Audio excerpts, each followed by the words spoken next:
ભગવાન શ્રી કૃષ્ણ અને બલરામજીની આ અદ્ભુત લીલા જોઈને બધા દર્શકોને અતિ આનંદ થયો. શ્રેષ્ઠ બ્રાહ્મણો અને સાધુ મહાત્માઓ ધન્ય છે, ધન્ય છે કહીને તેમની પ્રશંસા કરવા લાગ્યા. પરંતુ કંસને આનાથી ભારે દુઃખ થયું. તે વધારે ઉશ્કેરાયો. જ્યારે તેના મુખ્ય પહેલવાનો મરાઈ ગયા અને બાકીના બધા જ ભાગી ગયા, ત્યારે ભોજરાજ કંસે વાજિંત્રો બંધ કરાવી દીધા અને પોતાના સેવકોને એવી આજ્ઞા આપી કે અરે, વસુદેવના આ દુરાચારી છોકરાઓને નગરની બહાર કાઢી મૂકો, ગોવાળોનું બધું ધન છીનવી લો અને દુર્બુદ્ધિ નંદને કેદ કરી લો. વસુદેવ પણ બહુ જ કુબુદ્ધિનો અને દુષ્ટ છે. તેને તુરત જ મારી નાખો. અને ઉગ્રસેન મારો પિતા હોવા છતાં પોતાના અનુયાયીઓ સહિત મારા શત્રુઓને મળેલો છે, તેથી તેને પણ જીવતો છોડશો નહીં. કંસ આ પ્રમાણે બકવાટ કરી રહ્યો હતો ત્યારે અત્યંત કોપેલા અવિનાશી ત્યાં વેગપૂર્વક ઠેકડો મારી ઊંચા મંચ પર ચડી ગયા. જ્યારે મનસ્વી કંસે જોયું કે મારા મૃત્યુરૂપી ભગવાન શ્રી કૃષ્ણ સામે આવી ગયા, ત્યારે તે એકદમ પોતાના સિંહાસન પરથી ઊભો થઈ ગયો અને હાથમાં ઢાલ તલવાર લઈને તે શ્રી કૃષ્ણ પર વાર કરવાનો મોકો શોધતો પેતરા બદલવા લાગ્યો. રાજન, પક્ષીને પકડવા માટે જેમ બાજ પક્ષી આકાશમાં ઉડતા પક્ષીની ડાબી જમણી બાજુ આંટા મારે, તે જ રીતે શ્રી કૃષ્ણને પકડવા માટે કંસ હાથમાં તલવાર લઈ જમણી ડાબી બાજુ પેતરા બદલવા લાગ્યો. આકાશમાં ઉડતા બાજ પક્ષીની જેમ તે ક્યારેક જમણી બાજુ તો ક્યારેક ડાબી બાજુ જતો હતો. પરંતુ ભગવાનનું પ્રચંડ તેજ અત્યંત દુસ્તર છે. જેમ ગરુડ સાપને પકડી લે છે, તેમ ભગવાને બળપૂર્વક તેને પકડી લીધો. તે જ સમયે તેનો મુકુટ પડી ગયો અને ભગવાને તેના કેસ પકડીને તેને તે ઊંચા મંચ પરથી રંગભૂમિમાં પટક્યો. અને પછી પરમ સ્વતંત્ર અને સમગ્ર વિશ્વના આશ્રય ભગવાન શ્રી કૃષ્ણ તેના ઉપર સ્વયં કૂદી પડ્યા. તેમના કૂદતા જ કંસનું મૃત્યુ થઈ ગયું. બધાની સામે જ ભગવાન શ્રી કૃષ્ણ કંસની લાશને ધરતી પર એ રીતે ઘસડવા લાગ્યા જેમ સિંહ હાથીને ઘસેડે. નરેન્દ્ર, તે વખતે બધાના મુખેથી હાય હાય શબ્દો બહુ જ ઊંચા અવાજે સાંભળવા મળ્યા. કંસ નિત્ય નિરંતર અત્યંત ભયભીત થઈને શ્રી કૃષ્ણનું જ ચિંતન કરતો રહેતો હતો. તે ખાતા પીતા, સૂતા બેસતા, બોલતા કે શ્વાસ લેતા નિરંતર પોતાની સામે હાથમાં ચક્ર લીધેલા ભગવાન શ્રી કૃષ્ણને જ જોતો રહેતો હતો. આ પ્રકારના નિરંતર ચિંતનના ફળ સ્વરૂપ તે ભલે દ્વેષ ભાવથી જ કેમ નહીં, તેને ભગવાનના તેજ રૂપની પ્રાપ્તિ થઈ, સારૂપ્ય મુક્તિ થઈ, જેની પ્રાપ્તિ મોટા મોટા તપસ્વી યોગીઓને થવી કઠણ છે. કંસના કંક અને ન્યગ્રોધ વગેરે 8 નાના ભાઈ હતા. તે પોતાના મોટા ભાઈનો બદલો લેવા માટે ક્રોધપૂર્વક ભગવાન શ્રી કૃષ્ણ અને બલરામ તરફ દોડ્યા. જ્યારે ભગવાન બલરામજીએ જોયું કે તે બહુ વેગથી યુદ્ધ માટે તૈયાર થઈને આવી રહ્યા છે, ત્યારે તેમણે પરિધ ઉઠાવીને તેમને મારી નાખ્યા. તે સમયે આકાશમાં દુંદુભિનાદ થવા લાગ્યો. ભગવાનના વિભૂતિ સ્વરૂપ બ્રહ્માજી, શંકર વગેરે દેવતાઓ ખૂબ જ આનંદથી પુષ્પોની વૃષ્ટિ કરતા રહીને તેમની સ્તુતિ કરવા લાગ્યા. અપ્સરાઓ નાચવા લાગી. મહારાજ, કંસ અને તેના ભાઈઓની પત્નીઓ પોતાના પતિઓના મૃત્યુથી અત્યંત દુઃખી થઈ ગઈ. તે માથા કૂટતી અને આંખોમાંથી આંસુ સારતી ત્યાં આવી. વીરસૈયા પર સૂતેલા પોતાના પતિઓને ભેટી શોકગ્રસ્ત થઈ ગઈ અને ઊંચા સ્વરે વિલાપ કરવા લાગી.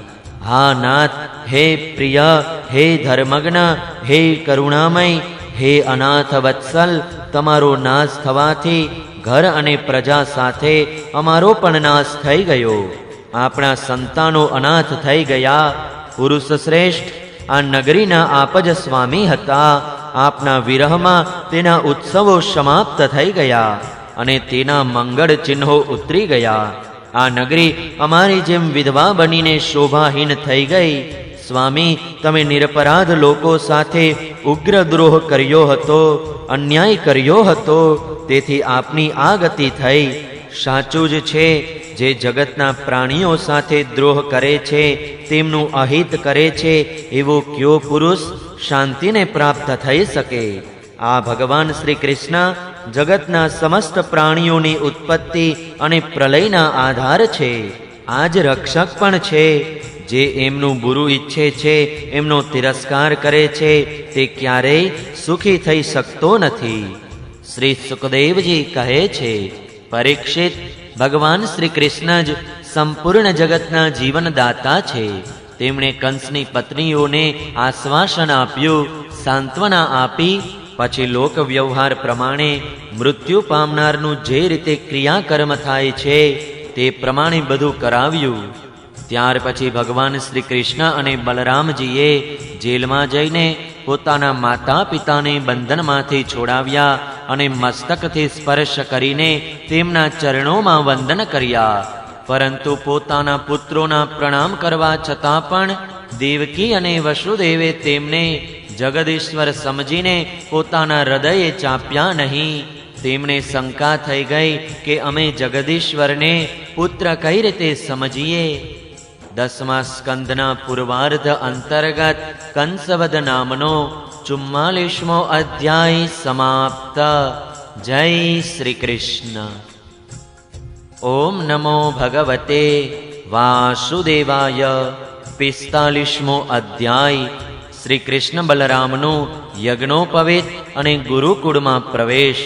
શ્રી સુખદેવજી કહે છે, પરીક્ષિત, ભગવાન શ્રી કૃષ્ણે જોયું કે માતા પિતાને મારા ઐશ્વર્યનું, મારા ભગવદ ભાવનું જ્ઞાન થઈ ગયું છે, પરંતુ તેમણે આવું જ્ઞાન ન થવું જોઈએ એવું વિચારીને તેમણે તેમના પર પોતાની તે યોગ માયાનો પડદો નાખી દીધો, જે તેમના સ્વજનોને મુગ્ધ કરીને તેમની લીલામાં સહાયક થાય છે. યદુવંશ શિરોમણી ભગવાન શ્રી કૃષ્ણ મોટા ભાઈ બલરામજીની સાથે પોતાના મા બાપ પાસે જઈને આદર અને વિનયપૂર્વક નમીને હે માતા, હે પિતા આ સંબોધનથી તેમને પ્રસન્ન કરતા કહેવા લાગ્યા, હે પિતા, હે માતા, અમે તમારા પુત્ર છીએ અને તમે અમારા માટે હંમેશા આતુર રહ્યા છો. તેમ છતાં અમારી બાલ્યાવસ્થાનું, પૌંગંડ અવસ્થાનું અને કિશોર અવસ્થાનું સુખ તમને મળ્યું નથી. કમનસીબે અમને આપની પાસે રહેવાનું સૌભાગ્ય પણ પ્રાપ્ત ન થયું. તેથી બાળકોને માતા પિતાના ઘરમાં રહીને જે લાડ પ્યારનું સુખ મળે છે તે અમને પણ ન મળી શક્યું. પિતા અને માતા જ આ શરીરને જન્મ આપે છે અને આનું લાલન પાલન કરે છે. ત્યારે ક્યાંક આ શરીર ધર્મ, અર્થ, કામ અથવા મોક્ષની પ્રાપ્તિનું સાધન બને છે. જો કોઈ મનુષ્ય 100 વર્ષ સુધી જીવીને મા બાપની સેવા કરતો રહે તો પણ તે તેમના ઉપકારોથી ઋણમુક્ત થઈ શકતો નથી. જે પુત્ર સામર્થ્ય હોવા છતાં પણ પોતાના મા બાપની શરીર અને ધર્મથી સેવા કરતો નથી, તેના મૃત્યુ પછી યમદૂતો તેને તેના શરીરનું માંસ ખવડાવે છે. જે પુરુષ સમર્થ હોવા છતાં પણ વૃદ્ધ માતા પિતા, સતી પત્ની, બાળકો, ગુરુ, બ્રાહ્મણો અને શરણાગતોનું ભરણ પોષણ કરતો નથી, તે જીવતો હોવા છતાં પણ મૂળદા જેવો છે. હે પિતાજી, અમારા આટલા દિવસો વ્યર્થ ચાલ્યા ગયા, કારણ કે કંસના ભયથી હંમેશા વ્યાકુળ રહેવાને કારણે અમે તમારી સેવા કરવામાં અસમર્થ રહ્યા. હે માતા, હે પિતા, આપ બંને અમને ક્ષમા કરો. અરે દુષ્ટ કંસે તમને બહુ કષ્ટ આપ્યું, પરંતુ અમે પરતંત્ર હોવાને કારણે તમારી કોઈ સેવા શુશ્રૂષા કરી ન શક્યા. શ્રી સુખદેવજી કહે છે, પરીક્ષિત, પોતાની લીલાથી મનુષ્ય બનેલા વિશ્વાત્મા શ્રી હરિની આ વાત સાંભળી મોહિત થઈ દેવકી વસુદેવે તેમને ખોળામાં બેસાડ્યા અને હૃદયે ચાંપીને પરમાનંદને પ્રાપ્ત થયા. રાજન, તેઓ સ્નેહપાસમાં બંધાઈને પૂર્ણપણે મોહિત થઈ ગયા અને અશ્રુધારાથી તેમનો અભિષેક કરવા લાગ્યા, ત્યાં સુધી કે આંસુઓને કારણે ગળું રૂંધાઈ જવાથી તેઓ કાંઈ બોલી શક્યા નહીં. દેવકી નંદન ભગવાન શ્રી કૃષ્ણે આ પ્રમાણે પોતાના માતા પિતાને સાંત્વના આપીને પોતાના માતામહ એટલે કે નાના ઉગ્રસેનને યાદવોના રાજા બનાવી દીધા અને તેમને કહ્યું, મહારાજ, અમે આપની પ્રજા છીએ, આપ અમારા લોકો પર શાસન કરો.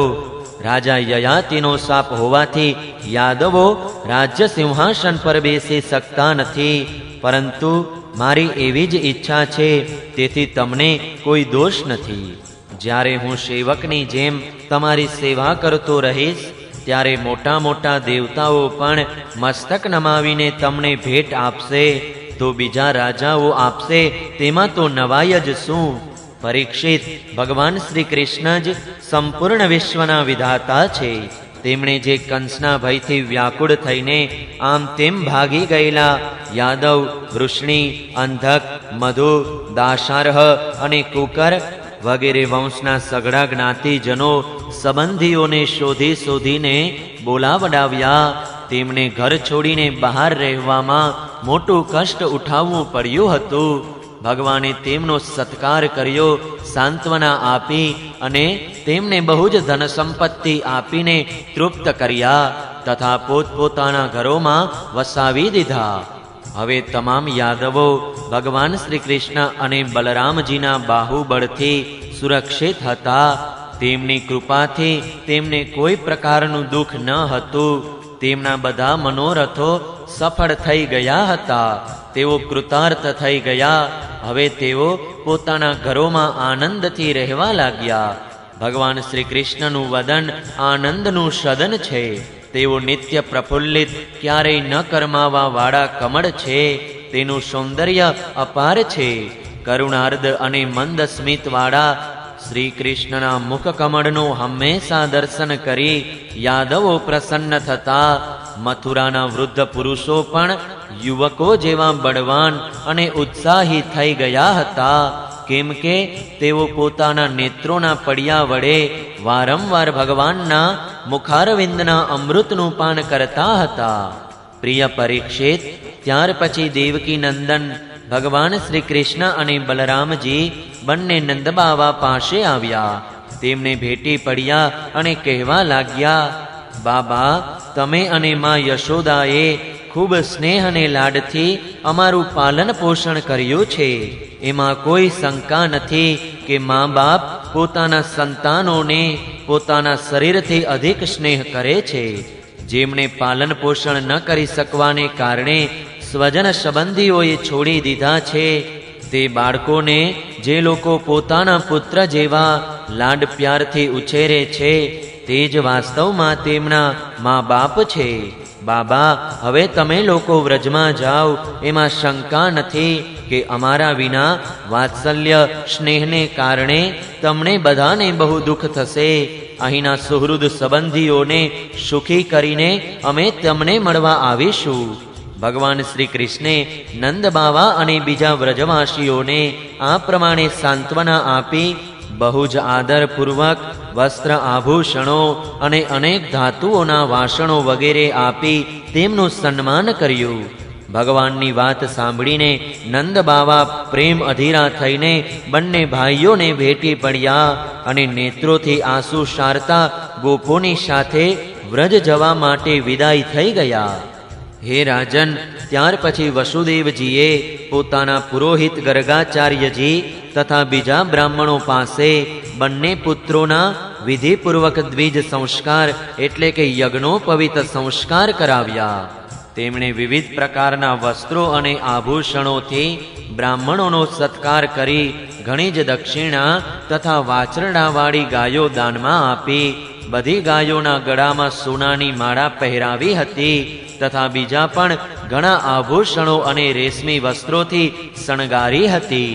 મહામતી વસુદેવજીએ ભગવાન શ્રી કૃષ્ણ અને બલરામજીના જન્મ નક્ષત્રમાં જેટલી ગાયો આપવાનો સંકલ્પ કર્યો હતો તે ગાયો બ્રાહ્મણોને દાનમાં આપી. જો કે વસુદેવજી પાસેથી બધી ગાયો કંસે છીનવી લીધી હતી, તે હવે છોડાવીને સંકલ્પ પ્રમાણે દાનમાં આપી. આ પ્રમાણે યાદવોના આચાર્ય ગર્ગાચાર્યજી પાસે સંસ્કાર કરાવીને બલરામજી અને ભગવાન શ્રી કૃષ્ણ બંને ઉપનયન સંસ્કાર દ્વારા ગાયત્રી વ્રતમાં નિષ્ઠાવાન થઈ દ્વિજ બન્યા. રાજન, શ્રી બલરામજી અને ભગવાન શ્રી કૃષ્ણ સર્વ વિદ્યાઓનું ઉત્પત્તિ સ્થાન, સર્વજ્ઞ તથા જગતના ઈશ્વર હોવા છતાં તેમણે પોતાના સ્વતઃ સિદ્ધ નિર્મળ જ્ઞાનને મનુષ્ય લીલાથી છુપાવી રાખ્યું હતું. હવે તે બંને ગુરુકુળમાં નિવાસ કરવાની ઈચ્છાથી ઉજ્જૈનીમાં કશ્યપ ગોત્રી સાંદીપની મુનિ પાસે ગયા. તે બંને ભાઈ વિધિપૂર્વક ગુરુજી પાસે રહેવા લાગ્યા. તે વખતે તેઓ જીતેન્દ્રિય બની ગુરુ સમીપે નિર્દોષપણે કેવી રીતે રહેવું તે પોતાની સાથે અભ્યાસ કરતા બીજા વિદ્યાર્થીઓને શીખવતા હતા. તેઓ ગુરુવરની શુદ્ધ ભાવે ઈષ્ટદેવ જેવી સેવા કરતા હતા. તેમની સેવાથી ગુરુજી તે બંને ભાઈઓ પર બહુ પ્રસન્ન થયા અને તેમણે તેમને 6 શાસ્ત્રો અને ઉપનિષદો સહિત સંપૂર્ણ વેદો ભણાવ્યા. એ સિવાય મંત્રો અને દેવતાઓના જ્ઞાન સાથે ધનુર્વેદ, મનુસ્મૃતિ વગેરે ધર્મશાસ્ત્રો, મીમાંસા વગેરે વેદોનું તાત્પર્ય બતાવનારા શાસ્ત્રો, તર્ક વિદ્યા વગેરે પણ ભણાવ્યા. સાથે સાથે સંધિ, વિગ્રહ, યાન, આસન, દ્વૈધ અને આશ્રય આ 6 ભેદોથી યુક્ત રાજનીતિનો પણ અભ્યાસ કરાવ્યો. પરીક્ષિત, ભગવાન શ્રી કૃષ્ણ અને બલરામ બધી વિદ્યાઓના પ્રવર્તક છે. અત્યારે માત્ર શ્રેષ્ઠ મનુષ્ય જેવો વ્યવહાર કરતા રહીને તેઓ અધ્યયન કરી રહ્યા હતા. તેમણે માત્ર ગુરુજીના એક જ વાર કહેવાથી બધી વિદ્યાઓ શીખી લીધી. માત્ર 64 દિવસોમાં જ સંયમ શિરોમણી બંને ભાઈઓએ 64 કળાઓનું જ્ઞાન પ્રાપ્ત કરી લીધું. આ પ્રમાણે અધ્યયન સમાપ્ત થઈ જવાથી તેમણે સાંદીપની મુનિને પ્રાર્થના કરી કે આપની ઈચ્છા હોય તે ગુરુ દક્ષિણા માગો. મહારાજ, સાંદીપની મુનિએ તેમનો અદ્ભુત મહિમા અને અલૌકિક બુદ્ધિનો અનુભવ કરી લીધો હતો. તેથી તેમણે તેમના પત્નીને પૂછીને દક્ષિણા માગી કે પ્રભાસ ક્ષેત્રમાં અમારો પુત્ર સમુદ્રમાં ડૂબીને મરી ગયો હતો, તેને તમે લાવી આપો. બલરામજી અને શ્રી કૃષ્ણ અનંત પરાક્રમી હતા. બંને મહારથી હતા. તેમણે બહુ સારું કહીને ગુરુજીની આજ્ઞા સ્વીકારી લીધી અને રથમાં બેસી પ્રભાસ ક્ષેત્રમાં ગયા. તેઓ ક્ષણભર સમુદ્ર કિનારે બેઠા. તે સમયે તેમને સાક્ષાત ઈશ્વર જાણીને સમુદ્ર અનેક પ્રકારની પૂજા સામગ્રી લઈને ત્યાં આવ્યો. ભગવાને સમુદ્રને કહ્યું, સમુદ્ર, તમે અહીં તમારા મોટા મોટા તરંગોથી અમારા જે ગુરુપુત્રને ખેંચી ગયા છો તેને તુરત જ લાવી આપો. મનુષ્ય વેશધારી સમુદ્રએ કહ્યું, દેવાધિદેવ શ્રી કૃષ્ણ, મેં તે બાળકને લીધો નથી. મારા જલમાં પંચજન નામનો એક મોટો દૈત્ય જાતિનો અસુર શંખના રૂપમાં રહે છે. તેણે જ તે બાળકનું હરણ કર્યું હશે. સમુદ્રની વાત સાંભળીને ભગવાને તુરત જ જલમાં પ્રવેશ કર્યો અને શંખાસુરને મારી નાખ્યો. પરંતુ તે બાળક તેના ઉદરમાં ન હતો. ત્યારે તેના શરીરનો શંખ લઈને ભગવાન રથમાં બેસી પાછા આવ્યા. ત્યાંથી બલરામજી સાથે શ્રી કૃષ્ણે યમરાજની પ્રિય નગરી સંયમનીમાં જઈને શંખનાદ કર્યો. શંખનો ઘોષ સાંભળીને તમામ પ્રજાનું શાસન કરવા વાળા યમરાજે તેમનું સ્વાગત કર્યું અને ભક્તિભાવપૂર્વક વિધિ અનુસાર તેમની પૂજા કરી. તેમણે વિનયપૂર્વક નમીને સઘળા પ્રાણીઓના હૃદયમાં બિરાજેલા સચ્ચિદાનંદ સ્વરૂપ ભગવાનને કહ્યું, લીલાથી જ મનુષ્ય બનેલા હે સર્વવ્યાપક પરમેશ્વર, હું આપણા બંનેની શું સેવા કરું? શ્રી ભગવાને કહ્યું, યમરાજ, અહીં પોતાના કર્મબંધન અનુસાર મારા ગુરુપુત્રને લાવવામાં આવ્યો છે. તમે મારી આજ્ઞા સ્વીકારીને તેના કર્મો પર ધ્યાન ન આપી તેને મારી પાસે લઈ આવો. યમરાજે જેવી આજ્ઞા કહીને ભગવાનની આજ્ઞાનો સ્વીકાર કર્યો અને તેમનો ગુરુપુત્ર લાવી આપ્યો. ત્યારે યદુશ્રેષ્ઠ ભગવાન શ્રી કૃષ્ણ અને બલરામજી તે બાળકને લઈને ઉજ્જૈની પાછા આવ્યા અને તેને ગુરુદેવને સોંપતા કહ્યું કે તમે બીજું જે કંઈ જોઈએ તે માગી લો. ગુરુદેવે કહ્યું, બેટા, તમે મને બહુ ગુરુદક્ષિણા આપી દીધી, હવે બીજું શું જોઈએ? જે તમારા જેવા પુરુષોત્તમોના ગુરુ છે તેના ક્યાં મનોરથો અપૂર્ણ કરી શકે છે? વીર શિષ્યો, હવે તમે બંને તમારા ઘેર સિધાવો. તમારી પવિત્ર કીર્તિ થાવ. તમારી ભણેલી વિદ્યા આ લોક અને પરલોકમાં સદા તાજી જ રહો, તેની વિસ્મૃતિ ન થાવ. પરીક્ષિત પછી ગુરુજીની આજ્ઞા લઈને વાયુ સમાન વેગવાળા અને મેઘ જેવી ગર્જના કરતા રથમાં બેસી બંને ભાઈ મથુરા પધાર્યા. મથુરાના પ્રજાજનો ઘણા દિવસ સુધી શ્રી કૃષ્ણ અને બલરામજીને ન જોઈ બહુ દુઃખી થઈ રહ્યા હતા. હવે તેમને આવેલા જોઈને બધા જ પરમાનંદમાં મગ્ન થઈ ગયા, જાણે ખોવાઈ ગયેલું ધન પાછું મળી ગયું હોય. 10મા સ્કંધના પૂર્વાર્ધ અંતર્ગત ગુરુપુત્રા નયન નામનો 45મો અધ્યાય સમાપ્ત. જય શ્રી કૃષ્ણ. ઓમ નમો ભગવતે વાસુદેવાય. 46મો અધ્યાય ઉદ્ધવજીની વ્રજયાત્રા. શ્રી સુકદેવજી કહે છે, પરીક્ષિત, ઉદ્ધવજી વૃષ્ણિઓમાં એક પ્રધાન પુરુષ હતા. તેઓ સાક્ષાત બૃહસ્પતિના શિષ્ય અત્યંત શ્રેષ્ઠ બુદ્ધિમાન હતા. શ્રી ઉદ્ધવજીના મહિમા વિશે આથી વિશેષ બીજી કઈ વાત કરી શકાય કે તેઓ શ્રી કૃષ્ણના પ્રિય સખા તથા મંત્રી પણ હતા.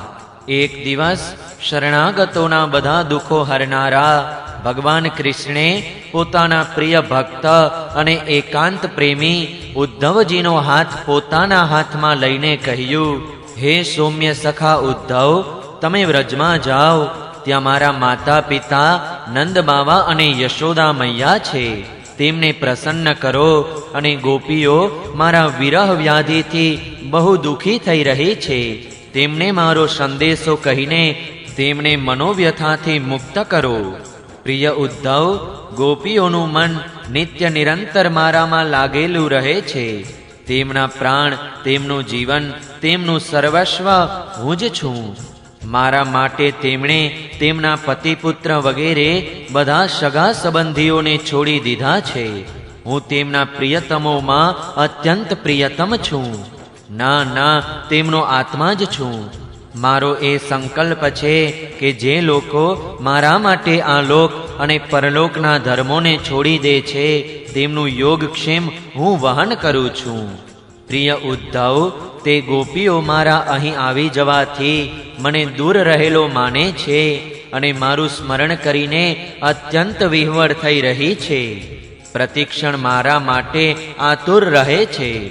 મારી ગોપીઓ અત્યારે બહુ જ પ્રયત્નપૂર્વક કષ્ટ સાથે પોતાના પ્રાણોને ટકાવી રાખી રહી છે. મેં તેમને કહ્યું હતું કે હું આવીશ. આ મારું વચન જ તેમના જીવનનો આધાર છે. ઉદ્ધવ, વધારે શું કહું? હું જ તેમનો આત્મા છું. તેઓ નિત્ય નિરંતર મારામાં તન્મય રહે છે. શ્રી સુકદેવજી કહે છે, પરીક્ષિત, જ્યારે ભગવાન શ્રી કૃષ્ણે આ વાત કહી ત્યારે ઉદ્ધવજી બહુ જ આદરથી પોતાના સ્વામીનો સંદેશો લઈને રથમાં બેસી નંદગાંવ જવા નીકળ્યા. પરમ સુંદર ઉદ્ધવજી સૂર્યાસ્તના સમયે નંદ બાવાના વ્રજમાં પહોંચ્યા. તે સમયે જંગલમાંથી ગાયો આવી રહી હતી. તેમની ખરીઓની એટલી ધૂળ ઉડી રહી હતી કે તેમનો રથ ઢંકાઈ ગયો. વ્રજભૂમિમાં ઋતુમતી ગાયો માટે મદોન્મત આખલાઓ લડી રહ્યા હતા.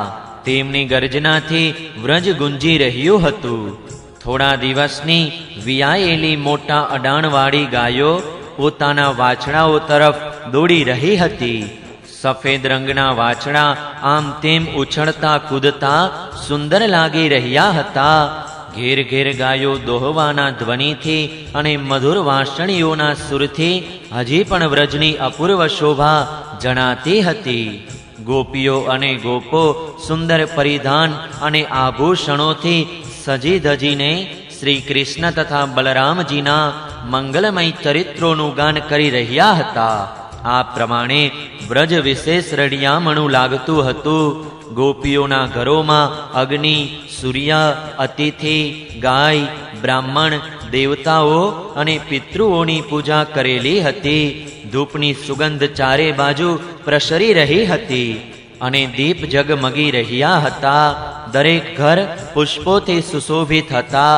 આવા સુંદર ઘરોથી સંપૂર્ણ વ્રજ વિશેષ મનોહર બની રહ્યું હતું. ચારે બાજુ વનરાજી ફૂલોથી ભરચક હતી. પક્ષીઓ ટહુકા કરી રહ્યા હતા અને ભમરાઓ ગુંજાર કરી રહ્યા હતા.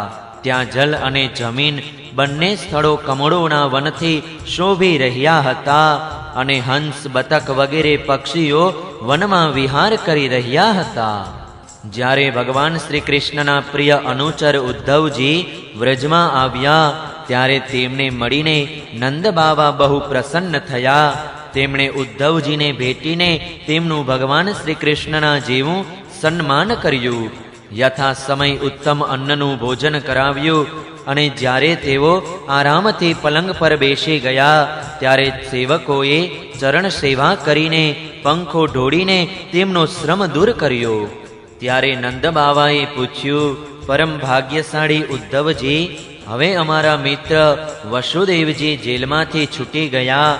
તેમના આત્મીય સ્વજન તથા પુત્ર વગેરે તેમની સાથે છે. અત્યારે તે બધા કુશળ તો છે ને? એ મોટા સૌભાગ્યની વાત છે કે પોતાના પાપોનો ફળ સ્વરૂપ પાપી કંસ તેના અનુયાયીઓ સાથે મરાઈ ગયો. કેમ કે સ્વભાવથી જ ધાર્મિક અને ઉત્તમ યાદવોનો તે દ્વેષ કરતો હતો. ઉદ્ધવજી, શ્રી કૃષ્ણ ક્યારે અમને લોકોને યાદ કરે છે? આ તેમની માં છે, સ્વજન સંબંધીઓ છે, મિત્રો છે, ગોવાળો છે અને તેમની જ પોતાના સ્વામી અને સર્વસ્વ માનવાવાળો વ્રજ છે. તેમની જ ગાયો અને વૃંદાવન અને ગિરિરાજ છે. શું તેઓ અમને યાદ કરે છે? તમે એ તો જણાવો કે અમારા ગોવિંદ પોતાના સુહૃદ બાંધવોને મળવા માટે એકવાર પણ અહીં આવશે ખરા? જો તેઓ અહીં આવી જાય તો અમે તેમની સુંદર નાસિકા, તેમનું મધુર હાસ્ય અને મનોહર ચિતવનથી યુક્ત મુખ કમલ તો જોઈ લઈએ. ઉદ્ધવજી, શ્રી કૃષ્ણનું હૃદય બહુ ઉદાર છે. તેમની શક્તિ અનંત છે. તેમણે દાવા નળથી, આંધી વર્ષાથી, વૃષાસુર અને અજગર વગેરે અનેક મૃત્યુના અવસરોમાં કે જેમાંથી બચવાનો કોઈ ઉપાય જ ન હતો, એકવાર નહીં અનેક વાર અમારી રક્ષા કરી છે. ઉદ્ધવજી, શ્રી કૃષ્ણના અદ્ભુત ચરિત્રો, તેમનું વિલાસપૂર્ણ કટાક્ષ દર્શન, ઉદાર હાસ્ય અને મધુર ભાષણ વગેરેનું અમે સ્મરણ કરતા રહીએ છીએ અને તેમાં એવા ડૂબી જઈએ છીએ કે હવે અમારાથી કોઈ કામકાજ થઈ શકતું નથી. જ્યારે અમે જોઈએ છીએ કે આ તે જ નદી છે જેમાં શ્રી કૃષ્ણ જલક્રીડા કરતા હતા, આ તે જ ગિરિરાજ છે જેને તેમણે પોતાના એક હાથ પર ધારણ કરી લીધો હતો, આ તે જ વન પ્રદેશો છે જ્યાં શ્રી કૃષ્ણ ગાયો ચરાવતા, વાંસળી વગાડતા હતા અને આ તે જ સ્થાન છે જ્યાં તેઓ પોતાના મિત્રો સાથે અનેક પ્રકારની ક્રીડા કરતા હતા. અને સાથે સાથે એ પણ જોઈએ છીએ કે તેમના ચરણ ચિહ્નો હજી ભૂંસાયા નથી. ત્યારે તે જોઈને અમારું મન શ્રી કૃષ્ણમય બની જાય છે. એમાં શંકા નથી કે હું બલરામ અને શ્રી કૃષ્ણને શ્રેષ્ઠ દેવતાઓ માનું છું અને એ પણ માનું છું કે તેઓ દેવતાઓનું કોઈ મોટું કાર્ય સાધવા માટે અહીં આવ્યા છે. સ્વયં ભગવાન ગર્ગાચાર્યજીએ મને આ પ્રમાણે જ કહ્યું હતું. જેમ સિંહ કોઈ પણ પરિશ્રમ વિના પશુઓને મારી નાખે છે, તે જ પ્રમાણે તેમણે રમતા રમતા 10,000 હાથીઓનું બળ ધરાવતા કંસ, તેના બંને અજય પહેલવાનો અને અત્યંત બળવાન કુવલિયાપીડ હાથીને મારી નાખ્યો. તેમણે 3 તાડ જેટલા લાંબા અને અત્યંત મજબૂત ધનુષ્યને એ રીતે તોડી નાખ્યું જેમ કોઈ હાથી કોઈ લાકડીને ભાંગી નાખે. અમારા પ્રિય શ્રી કૃષ્ણે એક હાથે 7 દિવસ સુધી ગિરિરાજને ધારણ કરી રાખ્યો હતો. અહીં બધાની નજર સામે તે પ્રલંબ, ધેનુક, અરિષ્ટ, તૃણાવર્ત અને બક વગેરે મોટા મોટા દૈત્યોને મારી નાખ્યા, જેમણે દેવતાઓ અને અસુરો પર વિજય પ્રાપ્ત કર્યો હતો. શ્રી સુખદેવજી કહે છે, પરીક્ષિત, નંદ બાવાનું હૃદય આમ પણ ભગવાન શ્રી કૃષ્ણના અનુરાગથી રંગાયેલું હતું. જ્યારે આ પ્રમાણે તેઓ તેમની લીલાઓનું એક એક કરીને સ્મરણ કરવા લાગ્યા, ત્યારે તો તેમનામાં તેમની ભરતી આવી ગઈ. તેઓ વિહવળ થઈ ગયા અને મળવાની બહુ આતુરતાથી તેમનું ગળું રૂંધાઈ ગયું અને તે મૌન થઈ ગયા. યશોદાજી પણ ત્યાં જ બેસીને નંદ બાવાની વાતો સાંભળી રહ્યા હતા. શ્રી કૃષ્ણની એક એક લીલા સાંભળીને તેમના નેત્રોમાંથી આંસુની ધારા વહી રહી હતી અને પુત્ર સ્નેહની વૃદ્ધિ થતા તેમના સ્તનોમાંથી દૂધની પણ ધારા વહી રહી હતી. નંદ બાવા અને યશોદાજીના હૃદયમાં શ્રી કૃષ્ણના પ્રતિ કેવો અગાધ અનુરાગ છે એ જોઈને ઉદ્ધવજી આનંદમગ્ન થઈ ગયા અને તેમને કહેવા લાગ્યા. ઉદ્ધવજીએ કહ્યું, હે મારા દેનારા નંદરાય, એમાં શંકા નથી કે તમે બંને સમસ્ત દેહધારીઓમાં અતિ ભાગ્યશાળી છો, વખાણવા યોગ્ય છો. કેમ કે સંપૂર્ણ ચરાચર જગતને ઉત્પન્ન કરનાર અને તેને જ્ઞાન આપવા વાળા નારાયણ છે. તેમના પ્રતિ તમારા હૃદયમાં આવો વાત્સલ્ય ભર્યો સ્નેહ પુત્ર ભાવ છે. બલરામ અને શ્રી કૃષ્ણ પુરાણ પુરુષ છે.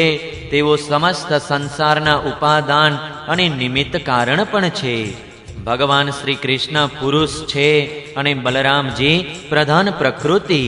આજ બંને બધા શરીરોમાં પ્રવિષ્ટ થઈને તેમને જીવનદાન આપે છે અને તેમનામાં શરીરો કરતા અત્યંત વિલક્ષણ જ્ઞાન સ્વરૂપ જે જીવ છે તેનું નિયમન કરે છે. જે જીવ મૃત્યુ સમયે પોતાના શુદ્ધ મનને એક ક્ષણ માટે પણ તેમનામાં સ્થાપે છે, તે સમસ્ત કર્મ વાસનાઓને બાળી નાખે છે અને તરત જ સૂર્ય જેવો તેજસ્વી તથા બ્રહ્મ સ્વરૂપ બનીને પરમ ગતિને પ્રાપ્ત થાય છે. તે ભગવાન જે બધાના આત્મા અને પરમ કારણ છે, ભક્તોની અભિલાષા પૂરી કરવા અને પૃથ્વીનો ભાર ઉતારવા માટે મનુષ્ય જેવું શરીર ધારણ કરીને પ્રગટ થયા છે. તેમના પ્રતિ તમારા બંનેનો આવો સુદૃઢ વાત્સલ્ય ભાવ છે. પછી હે મહાત્માઓ, તમારા બંને માટે હવે કયું શુભ કર્મ કરવું બાકી રહી જાય છે? ભક્તવત્સલ યાદવ શ્રેષ્ઠ ભગવાન શ્રી કૃષ્ણ થોડા જ દિવસોમાં વ્રજમાં આવશે અને તમને બંનેને અર્થાત પોતાના માતા પિતાને આનંદિત કરશે.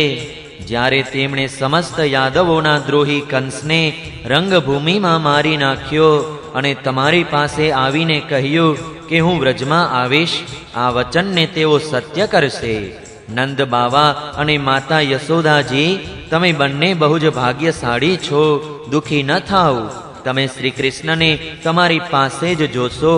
કેમ કે જેમ કાષ્ટમાં અગ્નિ હંમેશા વ્યાપક રૂપે રહે છે, તે જ પ્રમાણે તેઓ સમસ્ત પ્રાણીઓના હૃદયમાં સર્વદા વિરાજમાન રહે છે.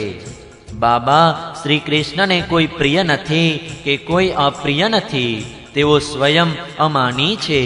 વળી બધા પ્રત્યે સમાન ભાવવાળા છે. તેમને મન કોઈ ઉત્તમ નથી કે કોઈ અધમ નથી. એટલું જ નહીં, વિષમતાનો ભાવ રાખનારાઓ માટે પણ તેઓ વિષમ નથી. ન તેમની કોઈ માતા છે અને ન પિતા, ન પત્ની છે કે ન પુત્ર વગેરે, ન પોતાનું છે કે ન પરાયું, ન દેહ છે અને ન જન્મ છે. આ લોકમાં તેમને માટે કોઈ કર્મ નથી. છતાં તેઓ સાધુઓની રક્ષા માટે, લીલા કરવા માટે દેવો વગેરે સાત્વિક મત્સ્યાદિ તામસ અને મનુષ્ય વગેરે મિશ્ર યોનિઓમાં શરીર ધારણ કરે છે. ભગવાન અજન્મા છે, તેમનામાં પ્રાકૃત સત્વ રજ વગેરેમાંથી એક પણ ગુણ નથી. એ પ્રમાણે આ ગુણોથી અતીત હોવા છતાં પણ લીલાને માટે ક્રીડા કરતા સત્વ રજ અને તમ આ ત્રણેય ગુણોનો સ્વીકાર કરે છે અને તેમના દ્વારા જગતની રચના, પાલન અને સંહાર કરે છે. જેમ ગોળ ગોળ ફૂદડી ફરવાથી દ્રષ્ટિ ભ્રમિત થવાથી પૃથ્વી પણ ફરતી જણાય છે, તે જ પ્રમાણે વાસ્તવમાં બધું કરવાવાળું ચિત્ત જ છે. પરંતુ તે ચિત્તમાં કર્તૃત્વ બુદ્ધિ થઈ જવાથી ભ્રમવશ આત્મા પણ પોતાને કરતા સમજવા લાગે છે. ભગવાન શ્રી કૃષ્ણ માત્ર તમારા બંનેના જ પુત્ર નથી, તેઓ સમસ્ત પ્રાણીઓના આત્મા, પુત્ર, માતા પિતા અને સ્વામી પણ છે. બાવા, જે કાંઈ જોવા કે સાંભળવામાં આવે છે તે બધું ચાહે ભૂતકાળ, વર્તમાન કે ભવિષ્યનું હોય, સ્થાવર હોય કે જંગમ, મહાન હોય કે અલ્પ, એવી કોઈ વસ્તુ નથી જે ભગવાન શ્રી કૃષ્ણથી ભિન્ન હોય. બાવા, શ્રી કૃષ્ણ સિવાય એવી કોઈ વસ્તુ નથી જેને વસ્તુ કહી શકાય. વાસ્તવમાં પરમ કારણ પરમાત્મા જ સર્વ વસ્તુરૂપ છે. પરીક્ષિત, ભગવાન શ્રી કૃષ્ણના સખા ઉદ્ધવજી અને નંદ બાવા આ પ્રમાણે આપસમાં વાતો કરી રહ્યા હતા. ત્યાં રાત્રિ પસાર થઈ ગઈ. થોડી રાત બાકી રહી ત્યારે ગોપીઓ ઉઠી દીવા પ્રગટાવીને તેમણે ઘરની અટારીઓ પર વાસુદેવનું પૂજન કર્યું.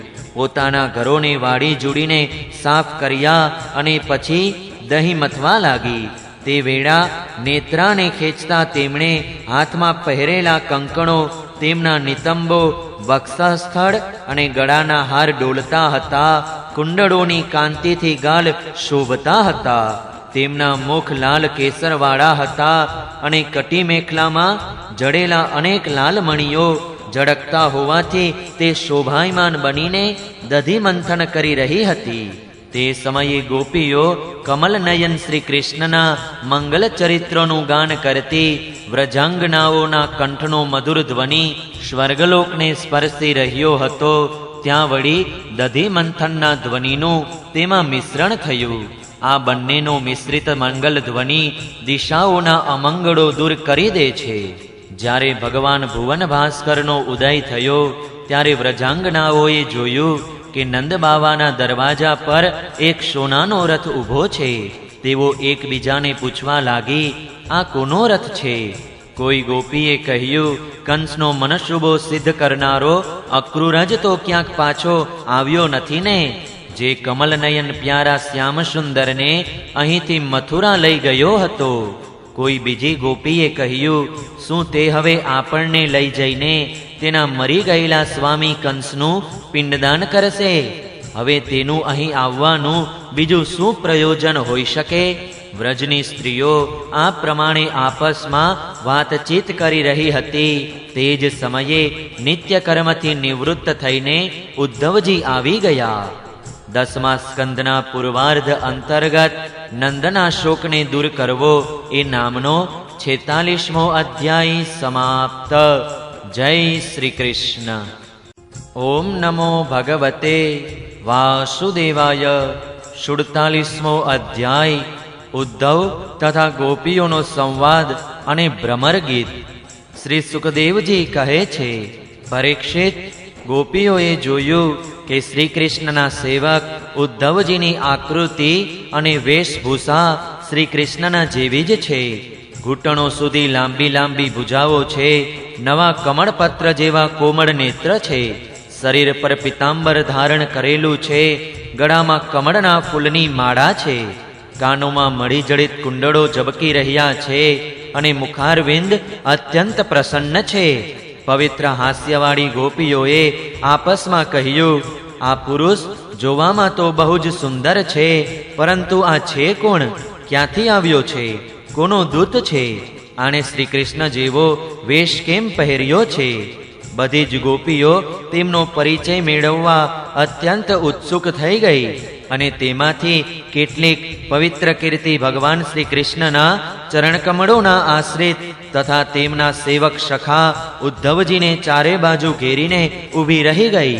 જ્યારે તેમને ખબર પડી કે આ તો રમારમણ ભગવાન શ્રી કૃષ્ણનો સંદેશો લઈને આવ્યા છે, ત્યારે તેમણે વિનયપૂર્વક નીચા નમીને લજ્જાયુક્ત હાસ્ય, અવલોકન તથા મધુર વાણીથી ઉદ્ધવજીનો બહુ સત્કાર કર્યો તથા એકાંતમાં આસન પર બેસાડી તેઓ એમને આ પ્રમાણે કહેવા લાગ્યા: ઉદ્ધવજી, અમે જાણીએ છીએ કે આપ યદુપતિ શ્રી કૃષ્ણના સેવક છો. તેમનો સંદેશો લઈને અહીં પધાર્યા છો. આપના સ્વામીએ પોતાના માતા પિતાને સુખ આપવા માટે તમને અહીં મોકલ્યા છે. અન્યથા અમને તો હવે આ નંદગામમાં ગાયોના રહેવાની જગામાં તેમના માટે સ્મરણ કરવા યોગ્ય કોઈ પણ વસ્તુ દેખાતી નથી. માતા પિતા વગેરે સગા સંબંધીઓના સ્નેહબંધન તો મોટા મોટા ઋષિમુનિ પણ બહુ મુશ્કેલીથી છોડી શકે છે. બીજાઓની સાથે જે પ્રેમ સંબંધનો અભિનય કરવામાં આવે છે તે તો કોઈને કોઈ સ્વાર્થ માટે જ હોય છે. ભમરાઓનો પુષ્પો સાથે અને પુરુષોનો સ્ત્રીઓ સાથે આવો જ સ્વાર્થનો પ્રેમ સંબંધ હોય છે. જ્યારે ગણિકા સમજે છે કે મારી પાસે આવનારની પાસે ધન નથી, ત્યારે તેને તે ધૂતકારી દે છે. જ્યારે પ્રજા જુએ છે કે આ રાજા અમારી રક્ષા કરી શકતો નથી, ત્યારે તે તેનો સાથ છોડી દે છે. અધ્યયન સમાપ્ત થાય પછી કેટલા શિષ્યો પોતાના આચાર્યોની સેવા કરે છે.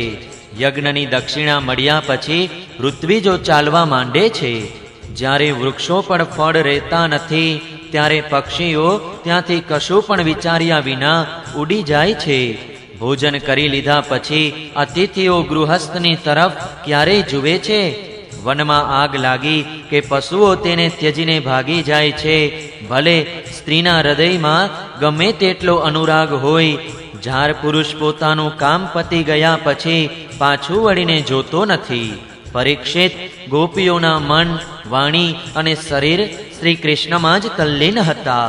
જ્યારે ભગવાન શ્રી કૃષ્ણના દૂત બનીને ઉદ્ધવજી વ્રજમાં આવ્યા, ત્યારે ગોપીઓ તેમને આ પ્રમાણે કહેતા કહેતા એ ભૂલી જ ગઈ કે કઈ વાત કઈ રીતે કોની સામે કહેવી જોઈએ. ભગવાન શ્રી કૃષ્ણે બાળપણથી લઈને કિશોર અવસ્થા સુધી જેટલી પણ લીલાઓ કરી હતી, તે બધી લીલાઓની યાદ કરી કરીને ગોપીઓ તેમનું ગાન કરવા લાગી. તેઓ આત્મભાન ભૂલીને સ્ત્રી સહજ લજ્જાને પણ ભૂલી ગઈ અને મોટે મોટેથી રડવા લાગી. એક ગોપી પોતાને પ્રાપ્ત થયેલા ભગવાનના સંગમનું ધ્યાન કરી રહી હતી. ત્યાં એક ભ્રમરને જોયો. ત્યારે તે ભ્રમરને ભગવાને પોતાની પાસે મોકલેલા સંદેશ વાચક દૂત માનીને ભ્રમરને આ પ્રમાણે કહેવા લાગી. ગોપીએ કહ્યું: હે મધુપ, તું કપટીનો મિત્ર છે, તેથી તું પણ કપટી છે. તું અમારા પગને અડીશ નહીં. ખોટા ખોટા પ્રણામ કરીને અમારી સામે વિનંતી વિનય ન કર. અમે જોઈ રહી છીએ કે શ્રી કૃષ્ણની જે વનમાળા અમારી શોકના વક્ષસ્થળના સ્પર્શથી મસળાયેલી છે, અને તે માળામાં લાગેલું કેસર તારી મૂછો પર પણ ચોટેલું છે.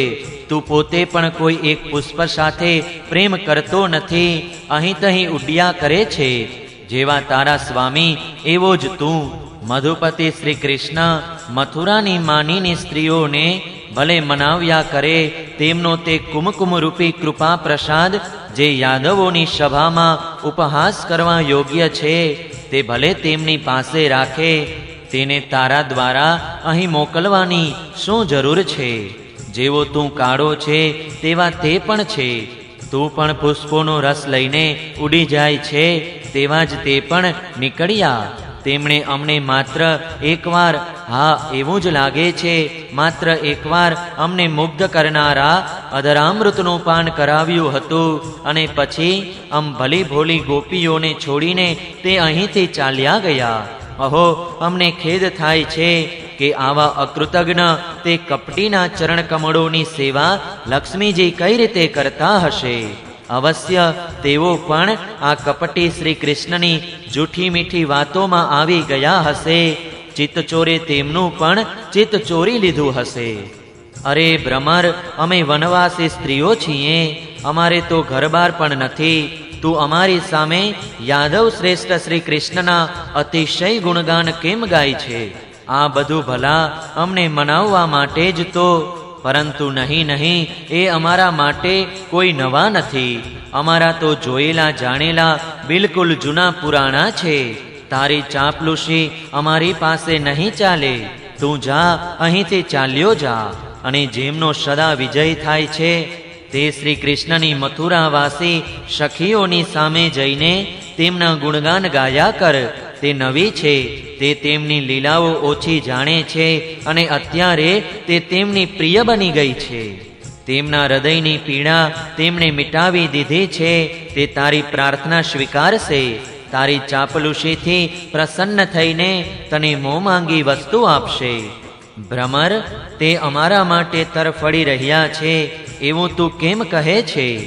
તેમનું કપટભર્યું મનોહર હાસ્ય અને ભ્રુકુટીના ઈશારાથી જે વશમાં ન થઈ જાય, તેમની પાસે દોડી ન આવે એવી કઈ સ્ત્રીઓ છે? અરે ભ્રમર, અજાણ્યો ન થા. સ્વર્ગમાં, પાતાળમાં અને પૃથ્વીમાં એવી એક પણ સ્ત્રી નથી. બીજાની તો વાત જ શી કરવી. સ્વયં લક્ષ્મીજી પણ તેમના ચરણોની સેવા કર્યા કરે છે. પછી અમે તેમના માટે કઈ ગણતરીમાં? પરંતુ તું તેમને જઈને કહેજે, તમારું નામ તો ઉત્તમ શ્લોક છે. મોટા મોટા લોકો તમારી કીર્તિનું ગાન કરે છે, પરંતુ તેની સાર્થકતા તો એમાં જ છે કે તમે દીનજનો પર દયા કરો. નહીં તો કૃષ્ણ તમારું ઉત્તમ શ્લોક નામ અવાસ્તવિક બની જાય છે. અરે મધુકર, જો તું મારા પગ ઉપર માથું ન મૂક. હું જાણું છું કે તું પ્રાર્થના વિનય કરવામાં, ક્ષમા યાચના કરવામાં બહુ કુશળ છે. એવું લાગે છે કે તું શ્રી કૃષ્ણ પાસેથી જ આ બધું શીખીને આવ્યો છે કે રિસાઈલાને મનાવવા માટે દૂતે સંદેશવાહકે કેટલી ખુશામત કરવી જોઈએ. પરંતુ તું સમજી લે કે અહીં તારી દાળ ગળવાની નથી. જો અમે શ્રી કૃષ્ણના માટે જ અમારા પતિ, પુત્ર અને અન્ય લોકોને છોડી દીધા, પરંતુ તેમનામાં સહેજ પણ કૃતજ્ઞતા નથી, તે એવા નિર્મોહી નીકળ્યા કે અમને છોડીને ચાલ્યા ગયા. હવે તું જ બતાવ, આવા અકૃતજ્ઞની સાથે અમે શું સમાધાન કરીએ? તું હજી કહે કે એમના પર શું વિશ્વાસ કરવો જોઈએ? અરે મધુપ, જ્યારે તે રામ બન્યા હતા ત્યારે તેમણે કપિરાજ બાલીને વ્યાઘની જેમ છુપાઈને બહુ જ નિર્દયતાપૂર્વક માર્યો હતો. બિચારી શૂરપણખા કામવશ તેમની પાસે આવી હતી, પરંતુ તેમણે પોતાની સ્ત્રીને વશ થઈને તે બિચારીના નાક કાન કાપી લીધા અને આ પ્રમાણે તેને કુરૂપ કરી દીધી. બ્રાહ્મણને ઘેર વામન રૂપે જન્મ લઈને તેમણે શું કર્યું? બલિએ તો તેમની પૂજા કરી, તેમને મોં માંગી વસ્તુ આપી, અને એમણે તેની પૂજા ગ્રહણ કરીને પણ તેને વરુણ પાસથી બાંધી પાતાલમાં નાખી દીધો. બરાબર એ જ રીતે કે જેમ કાગડો બલિ ખાઈને પણ બલિ આપનારાને પોતાના અન્ય સાથીઓ સાથે મળીને ઘેરી લે છે અને પરેશાન કરે છે. ખેર, હવે જવા દો. અમારે શ્રી કૃષ્ણ સાથે તો શું કોઈ પણ કાળી વસ્તુ સાથે મિત્રતા કરવાનું કોઈ પ્રયોજન નથી. પરંતુ જો તું એમ કહે છે કે જો આવું જ છે તો તમે તેની એટલે કે શ્રી કૃષ્ણની ચર્ચા કેમ કરો છો? તો ભ્રમર, અમે સાચું કહીએ છીએ. એકવાર જેને આનો ચસ્કો લાગી જાય છે તે તેને છોડી શકતું નથી. આવી સ્થિતિમાં અમે ઈચ્છવા છતાં પણ તેમની ચર્ચા છોડી શકતી નથી. શ્રી કૃષ્ણની લીલારૂપી કર્ણામૃતના એક કણનું પણ જે રસસ્વાદન કરી લે છે, તેના રાગ, દ્વેષ, સુખ દુઃખ વગેરે બધા દ્વંદ્વો છૂટી જાય છે. એટલે સુધી કે ઘણા લોકો તો પોતાની દુઃખમય, દુઃખથી ખદબદતી ઘર ગૃહસ્થી છોડીને અકિંચન બની જાય છે. પોતાની પાસે કંઈ પણ સંગ્રહ, પરિગ્રહ રાખતા નથી. અને પક્ષીઓની જેમ વીણી વીણીને ભીખ માગીને પોતાનું પેટ ભરે છે. દીન દુનિયાથી વિરક્ત થઈ જાય છે, છતાં પણ શ્રી કૃષ્ણની લીલા કથા છોડી શકતા નથી. વાસ્તવમાં તેનો રસ, તેનું વ્યંજન એવું જ છે. આ જ દશા અમારી પણ થઈ ગઈ છે. જેમ કૃષ્ણસાર મૃગની પત્ની ભલે ભોળી હરણીઓ વ્યાધના સુમધુર સંગીતનો વિશ્વાસ કરે છે અને તેની જાળમાં ફસાઈ જાય છે, એ જ રીતે અમે ભલે ભોળી ગોપીઓ પણ તે કપટી કૃષ્ણની કપટપૂર્ણ મીઠી મીઠી વાતોમાં આવીને તેને સત્ય જેવી માની બેઠી અને તેમના નખસ્પર્શથી થનારા કામ વ્યાધિનો વારંવાર અનુભવ કરતી રહી. તેથી શ્રી કૃષ્ણના દૂત ભ્રમર, હવે આ વિષયમાં તું વધારે કંઈ કહીશ નહીં. તારે કહેવું જ હોય તો કોઈ બીજી વાત કર. અમારા પ્રિયતમના પ્રિય સખા, એવું લાગે છે કે તું એકવાર ત્યાં જઈને પાછો આવ્યો છે. જરૂર અમારા પ્રિયતમે તને મનાવવા માટે મોકલ્યો હશે. પ્રિય ભ્રમર, તું બધી રીતે અમારા આદરને પાત્ર છે. કહે, તારી શી ઈચ્છા છે? અમારી પાસે જે ઈચ્છા હોય તે માગી લે. સારું, તું સાચું કહે, શું અમને ત્યાં લઈ જવા ઈચ્છે છે? અરે, તેમની પાસે જઈને પાછા વળવું બહુ મુશ્કેલ છે. અમે તો તેમની પાસે જઈ ચૂકી છીએ, પરંતુ તું અમને ત્યાં લઈ જઈને શું કરીશ? પ્રિય ભ્રમર, તેમની સાથે તેમના વક્ષસ્થળ સ્થળ પર તો તેમની પ્રિય પત્ની લક્ષ્મીજી હંમેશા રહે છે ને, ત્યારે ત્યાં અમારો નિર્વાહ કઈ રીતે થશે? સારું, અમારા પ્રિયતમના પ્રિય દૂત મધુકર, અમને એ જણાવ કે આર્યપુત્ર ભગવાન શ્રી કૃષ્ણ ગુરુકુળથી આવીને મથુરામાં હવે સુખી તો છે ને? શું તે ક્યારેય નંદ બાવા, યશોદાજી, અહીંના ઘર, સગા સંબંધી અને ગોવાળોને યાદ કરે છે? અને શું આમ દાસીઓની કોઈ વાત ક્યારેય કરે છે? પ્રિય ભ્રમર, અમને એ પણ જણાવ કે ક્યારેય તેઓ પોતાની ચંદન જેવી દિવ્ય સુગંધથી યુક્ત ભુજા અમારા મસ્તક પર પધરાવશે? શું અમારા જીવનમાં ક્યારેય એવો શુભ અવસર આવશે? શ્રી સુખદેવજી કહે છે, પરીક્ષિત, ગોપીઓ ભગવાન શ્રી કૃષ્ણના દર્શન માટે અત્યંત ઉત્સુક લાલાયિત થઈ રહી હતી. તેના માટે તડપી રહી હતી. તેમની વાતો સાંભળીને ઉદ્ધવજીએ તેમને તેમના પ્રિયતમનો સંદેશો સંભળાવીને સાંત્વના આપતા આ પ્રમાણે કહ્યું. ઉદ્ધવજીએ કહ્યું, અહો ગોપીઓ, તમે કૃતકૃત્ય છો. તમારું જીવન સફળ છે. દેવીઓ, તમે સંપૂર્ણ સંસાર માટે પૂજનીય છો, કેમ કે તમે લોકોએ આ પ્રમાણે ભગવાન શ્રી કૃષ્ણને પોતાનું હૃદય, પોતાનું સર્વસ્વ સમર્પિત કરી દીધું છે. દાન, વ્રત, તપ, હોમ, જપ, વેદાધ્યયન, ધ્યાન, ધારણા, સમાધિ અને કલ્યાણના અન્ય વિવિધ સાધનો દ્વારા ભગવાનની ભક્તિ પ્રાપ્ત થાય, એ જ પ્રયત્ન કરવામાં આવે છે. એ ઘણા સૌભાગ્યની વાત છે કે તમે લોકોએ પવિત્ર કીર્તિ ભગવાન શ્રી કૃષ્ણની તે જ સર્વોત્તમ પ્રેમ ભક્તિ પ્રાપ્ત કરી છે અને તે ભક્તિનો આદર્શ સ્થાપિત કર્યો છે, જે મોટા મોટા ઋષિમુનિઓ માટે પણ અત્યંત દુર્લભ છે. ખરેખર એ કેટલા સૌભાગ્યની વાત છે કે તમે પોતાના પુત્ર, પતિ, શરીર, સ્વજન અને ઘર-બાર છોડીને પુરુષોત્તમ ભગવાન શ્રી કૃષ્ણનું, જે સર્વના પરમ પતિ છે, પતિ રૂપે વર્ણ કર્યું છે. પરમ ભાગ્યવતી ગોપીઓ, ભગવાન શ્રી કૃષ્ણના વિયોગથી તમે ઇન્દ્રિયાતીત પરમાત્મા માટે તે ભાવ પ્રાપ્ત કરી લીધો છે, જે બધા પદાર્થોના રૂપમાં તેમના દર્શન કરાવે છે. તમારા લોકોનો તે ભાવ મારી સામે પણ પ્રગટ થયો. આ મારા ઉપર તમારી દેવીઓની બહુ જ દયા છે. હું મારા સ્વામીનું ગુપ્ત કામ કરવા વાળો દૂત છું. તમારા પ્રિયતમ ભગવાન શ્રી કૃષ્ણે તમને પરમ સુખ આપવા માટે આ પ્રિય સંદેશો મોકલ્યો છે. હે કલ્યાણ મૂર્તિ ગોપીઓ, તે સંદેશો લઈને હું તમારી પાસે આવ્યો છું. હવે તે સાંભળો. ભગવાન શ્રી કૃષ્ણે કહ્યું છે, હું સર્વનું ઉપાદાન કારણ હોવાથી સર્વનો આત્મા છું, બધામાં અનુગત છું, તેથી મારી સાથે તમારો વિયોગ ક્યારેય થવાનો નથી.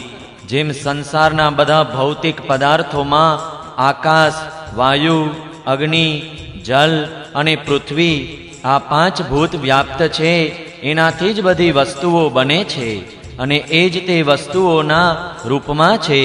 તે જ પ્રમાણે હું મન, પ્રાણ, પંચભૂત, ઇન્દ્રિયો અને તેમના વિષયોનો આશ્રય છું. તે મારામાં છે, હું તેનામાં છું. અને સાચું પૂછો તો હું જ તેમના રૂપે પ્રગટ થઈ રહ્યો છું.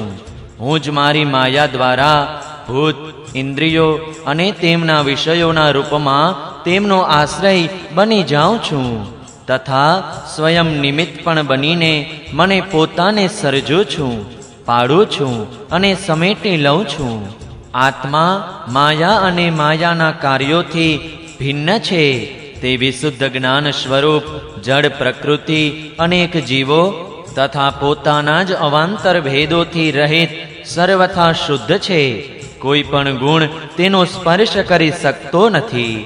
માયાની 3 વૃત્તિઓ છે, સુષુપ્તિ, સ્વપ્ન અને જાગ્રત. એમના દ્વારા તે જ અખંડ અનંત બોધ સ્વરૂપ આત્મા ક્યારેક પ્રાજ્ઞ તો ક્યારેક તેજસ અને ક્યારેક વિશ્વરૂપે પ્રતીત થાય છે. મનુષ્ય સમજવું જોઈએ કે સ્વપ્નમાં દેખાનારા પદાર્થોની જેમ જ જાગ્રત અવસ્થામાં ઇન્દ્રિયોના વિષય પણ પ્રતીત થઈ રહ્યા છે, તે મિથ્યા છે.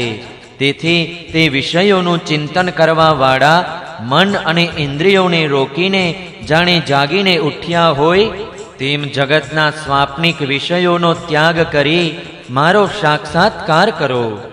જે પ્રમાણે બધી નદીઓ ફરી ફરીને સમુદ્રમાં જ પહોંચે છે, તે જ પ્રમાણે મનસ્વી પુરુષોનો વેદાભ્યાસ, યોગ સાધના, આત્મ અનાત્મ વિવેક, ત્યાગ, તપસ્યા, ઇન્દ્રિય સંયમ અને સત્ય વગેરે બધા ધર્મો મારી પ્રાપ્તિમાં જ સમાપ્ત થઈ જાય છે. બધાનું સાચું ફળ છે મારો સાક્ષાત્કાર, કેમ કે તે બધા મનને નિરુદ્ધ કરીને મારી પાસે પહોંચાડે છે. ગોપીઓ, એમાં શંકા નથી કે હું તમારા નેત્રોનું અટલ લક્ષ્ય છું, તમારો જીવન સર્વસ્વ છું. પરંતુ હું જે તમારાથી આટલો દૂર રહું છું તેનું કારણ એ છે કે તમે નિરંતર મારું ધ્યાન કરી શકો. શરીરથી દૂર રહેવા છતાં પણ મનથી તમે મારા સાનિધ્યનો અનુભવ કરો. તમારું મન મારી પાસે રાખો. કેમ કે સ્ત્રીઓ અને અન્ય પ્રેમીઓનું ચિત્ત પોતાના પરદેશી પ્રિયતમમાં જેટલું નિશ્ચિત ભાવે લાગેલું રહે છે, તેટલું આંખોની સામે પાસે રહેનારા પ્રિયતમમાં નથી લાગતું.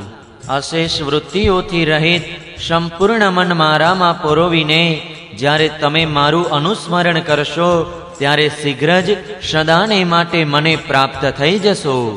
કલ્યાણી ગોપીઓ, જે સમયે વૃંદાવનમાં શરદ પૂર્ણિમાની રાત્રિમાં રાસક્રીડા કરી હતી, તે સમયે જે ગોપીઓ સ્વજનો દ્વારા રોકી લેવાથી વ્રજમાં જ રહી ગઈ, મારી સાથે રાસ વિહારમાં સામેલ ન થઈ શકી, તે મારી લીલાઓનું સ્મરણ કરવાથી જ મને પ્રાપ્ત થઈ ગઈ હતી.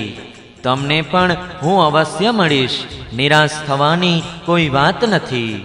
શ્રી શુકદેવજી કહે છે, પરીક્ષિત, પોતાના પ્રિયતમ શ્રી કૃષ્ણનો સંદેશો સાંભળીને ગોપીઓને બહુ આનંદ થયો અને તેમના સંદેશથી તેમને શ્રી કૃષ્ણના રૂપની અને એક એક લીલાની યાદ આવવા માંડી. પ્રેમસભર થઈને ગોપીઓએ કહ્યું, ઉદ્ધવજી, એ ઘણા સૌભાગ્યની અને આનંદની વાત છે કે યાદવોને સંતાપી રહેલો પાપી કંસ પોતાના અનુયાયીઓ સાથે મરાઈ ગયો. એ પણ ઓછા આનંદની વાત નથી કે શ્રી કૃષ્ણના બંધુ બાંધવો અને ગુરુજનોના બધા મનોરથો પૂર્ણ થઈ ગયા તથા હવે અમારા પ્રિય શ્યામ સુંદર તેમની સાથે સકુશળ નિવાસ કરી રહ્યા છે. પરંતુ ઉદ્ધવજી, એક વાત તમે અમને જણાવો કે જે રીતે અમે અમારા પ્રેમ ભર્યા લજ્જાયુત હાસ્ય અને ઉદર દ્રષ્ટિથી તેમની પૂજા કરતી હતી અને તેઓ પણ અમને પ્રેમ કરતા હતા, તે જ પ્રમાણે મથુરાની સ્ત્રીઓ સાથે પણ તેઓ પ્રેમ કરે છે કે નહીં? ત્યાં સુધીમાં બીજી ગોપી બોલી ઉઠી, અરે સખી, આપણા પ્યારા શ્યામ સુંદર તો પ્રેમની મોહિની કળાના વિશેષજ્ઞ છે. બધી શ્રેષ્ઠ સ્ત્રીઓ તેમને પ્રેમ કરે છે, પછી ભલા જ્યારે નગરની સ્ત્રીઓ તેમને મીઠી મીઠી વાતો કરશે અને હાવભાવથી તેમની તરફ જોશે ત્યારે તેઓ તેમના પર કેમ નહીં રીઝે? બીજી ગોપીઓ બોલી, મહાત્મા, આપ એ જણાવો કે જ્યારે પણ નગરની સ્ત્રીઓની મંડળીમાં કોઈ વાત ચર્ચાય છે અને અમારા પ્રિય સ્વચ્છંદતાથી કોઈ પણ પ્રકારના સંકોચ વિના પ્રેમની વાતો કરવા માંડે છે, ત્યારે શું કોઈ પ્રસંગવશ ગમાર ગોવાલણોને પણ તે યાદ કરે છે? થોડી ગોપીઓએ કહ્યું, ઉદ્ધવજી, શું ક્યારે શ્રી કૃષ્ણ તે રાત્રિઓનું સ્મરણ કરે છે જ્યારે રાત્રિ વિકાસી કમળો મોગરા અને ચંદ્રથી સુશોભિત અત્યંત રમણીય વૃંદાવનમાં તે રાત્રિઓમાં જ તેમણે રાસમંડળ બનાવીને અમારી સાથે નૃત્ય કર્યું હતું. કેવી સુંદર હતી તે રાસલીલા! તે સમયે પગના ઝાંઝરોના જણકાર સાથે અમે બધી ગોપીઓ તેમની સુંદર સુંદર લીલાઓનું ગાન કરી રહી હતી. થોડી બીજી ગોપીઓ બોલી ઉઠી, ઉદ્ધવજી, અમે બધી તેમના વિરહાગ્નિમાં બળી રહી છીએ. જેમ દેવરાજ ઇન્દ્ર જળ વર્ષાવીને વનને લીલું છમ કરી દે છે, તેમ શું શ્રી કૃષ્ણ ક્યારેય પોતાના કરકમળોનો સ્પર્શ કરી અમને જીવનદાન આપવા માટે આવશે ખરા? ત્યાં સુધીમાં એક ગોપી બોલી, અરે સખી, હવે તો તેમણે શત્રુઓને મારીને રાજ્ય પ્રાપ્ત કરી લીધું છે. જેને જુઓ તે બધા જ તેમના સુહૃદ થઈને આંટા મારે છે. હવે તો તે મોટા મોટા રાજાઓની કન્યાઓ સાથે લગ્ન કરશે, તેમની સાથે આનંદપૂર્વક રહેશે. હવે તે મહાપુરુષ આપણા જેવી વનવાસી સ્ત્રીઓ પાસે શા માટે આવે? બીજી ગોપીએ કહ્યું, ના સખી, મહાત્મા શ્રી કૃષ્ણ તો સ્વયં લક્ષ્મીપતિ છે. તેઓ પૂર્ણ કામ અને પૂર્ણ પુરુષ છે. એમને માટે આવું વિચારવું યોગ્ય નથી, તે કૃતકૃત્ય છે. આપણે વનવાસી ગોવાલણો અથવા રાજકુમારીઓ સાથે તેમને કોઈ પ્રયોજન નથી. આપણા વિના તેમનું ક્યું કામ અટકી પડ્યું છે? જુઓ, વેશ્યા હોવા છતાં પિંગલાએ કેટલી સરસ વાત કહી છે. સંસારમાં કોઈની આશા ન રાખવી એ જ સૌથી મોટું સુખ છે. આ વાત આપણે જાણીએ છીએ, છતાં પણ આપણે શ્રી કૃષ્ણના પાછા આવવાની આશાને છોડી શકવા અસમર્થ છીએ. તેમના શુભ આગમનની આશા જ તો આપણું જીવન છે. આપણા પ્રિય શ્યામ સુંદરે આપણી સાથે એકાંતમાં મીઠી મીઠી પ્રેમની વાતો કરી છે. તેને છોડી દેવાની, ભૂલી જવાની હિંમત પણ કેમ કરી શકાય? જુઓ તો, તેમની ઈચ્છા ન હોવા છતાં સ્વયં લક્ષ્મીજી તેમના ચરણોને છોડતા નથી. એક ક્ષણ માટે પણ તેમનો અંગસંગ છોડીને ક્યાંય જતા નથી. ઉદ્ધવજી, આ તે જ નદી છે જેમાં તેઓ વિહાર કરતા હતા. આ તે જ પર્વત છે જેના શિખર પર બેસીને તેઓ વાંસળી વગાડતા હતા. આ તે જ વન છે જેમાં તેઓ રાત્રિના સમયે રાસલીલા કરતા હતા. અને આ તે જ ગાયો છે જેમને ચારવા માટે તેઓ સવાર સાંજ અમારી સામે જોતા જોતા જતા આવતા હતા. અને આજે પણ બરાબર તેવો જ વેણુનાદ અમારા કાનોમાં ગુંજી રહ્યો છે, જેવો તેઓ પોતાના અધરોના સંયોગથી છેડતા હતા. બલરામજીની સાથે શ્રી કૃષ્ણે આ નદી, વન, પર્વત બધી જગ્યાએ વિહાર કર્યો છે. અહીંનું એક એક સ્થળ, એક એક રજકણ તેમના ચરણ ચિહ્નોથી અંકિત છે.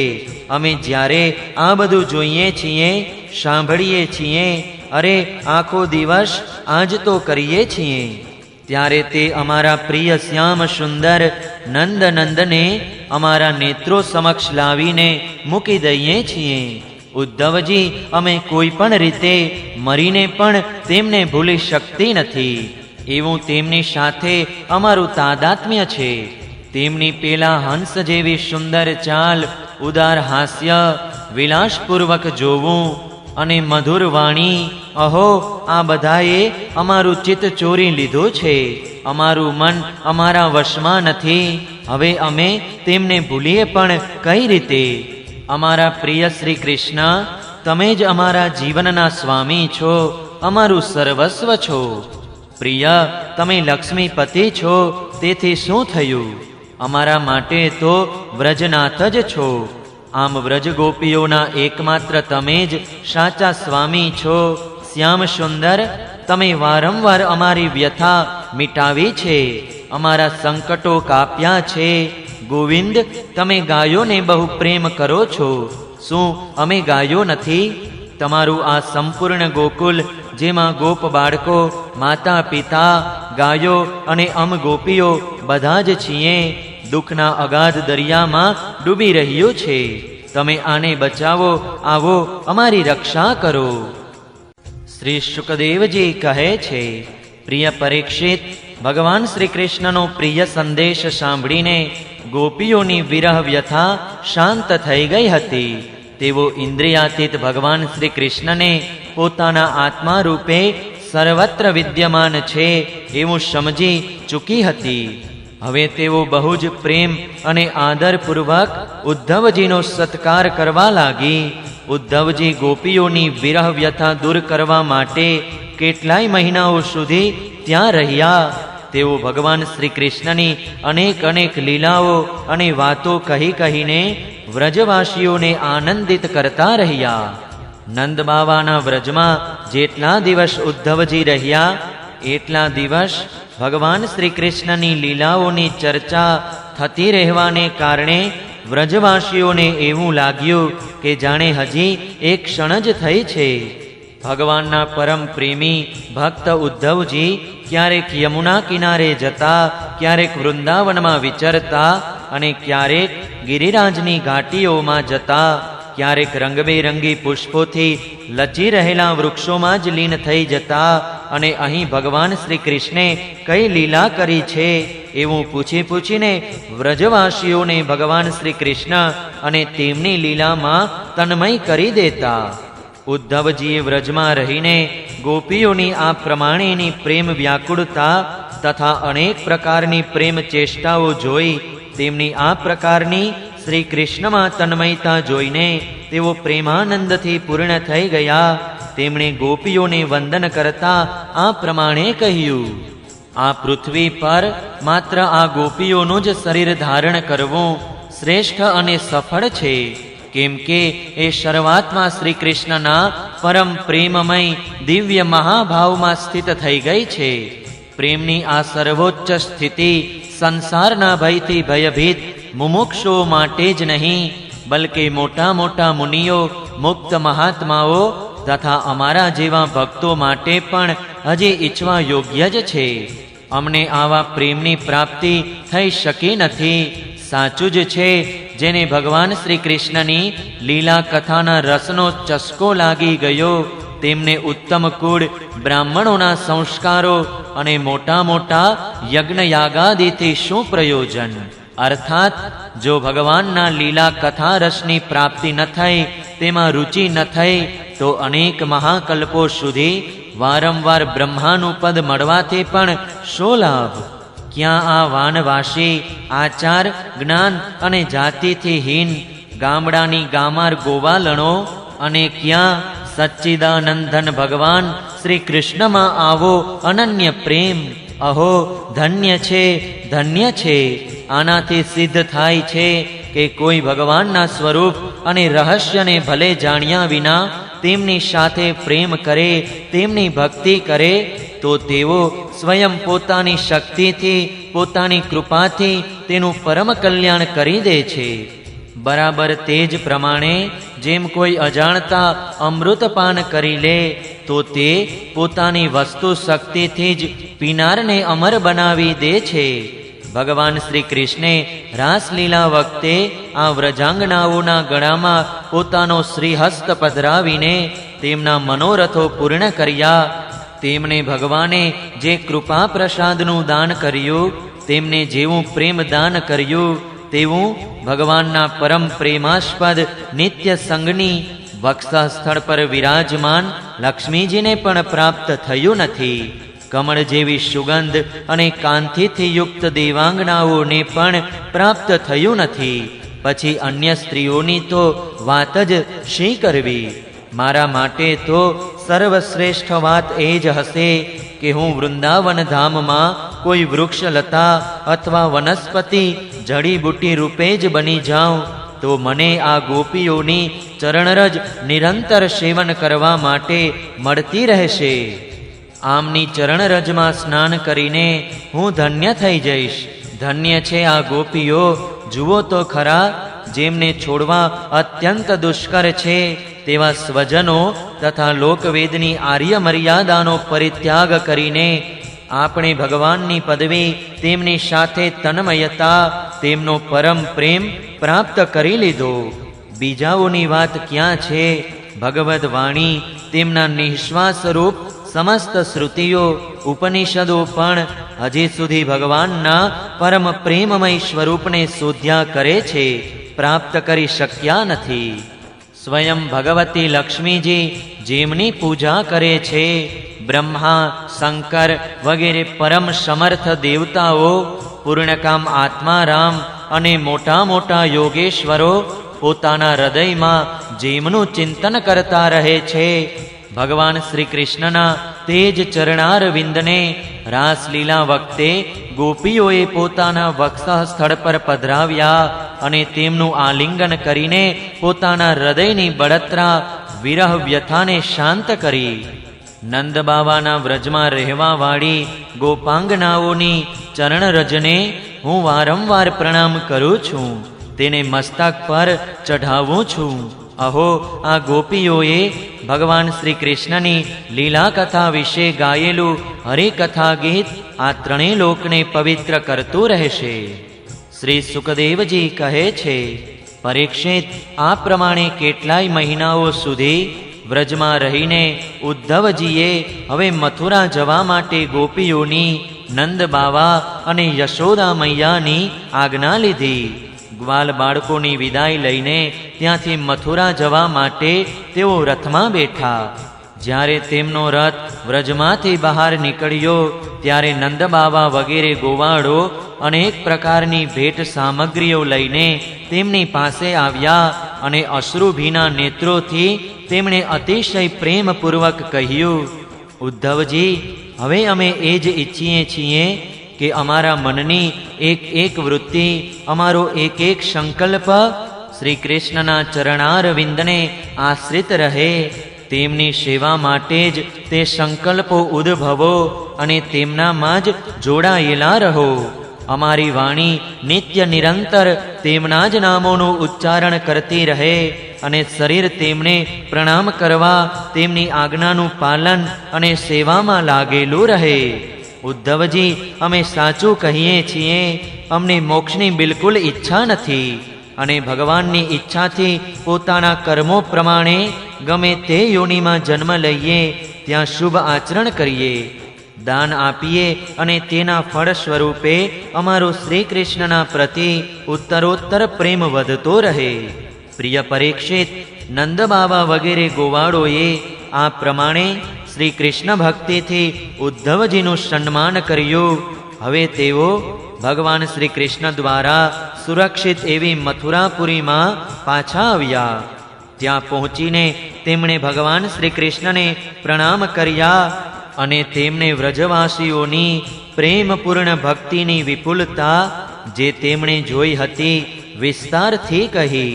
ત્યાર પછી નંદ બાવાએ જે જે ભેટની વસ્તુઓ આપી હતી તે તેમને વસુદેવજીને, બલરામજીને અને રાજા ઉગ્રસેનને આપી દીધી.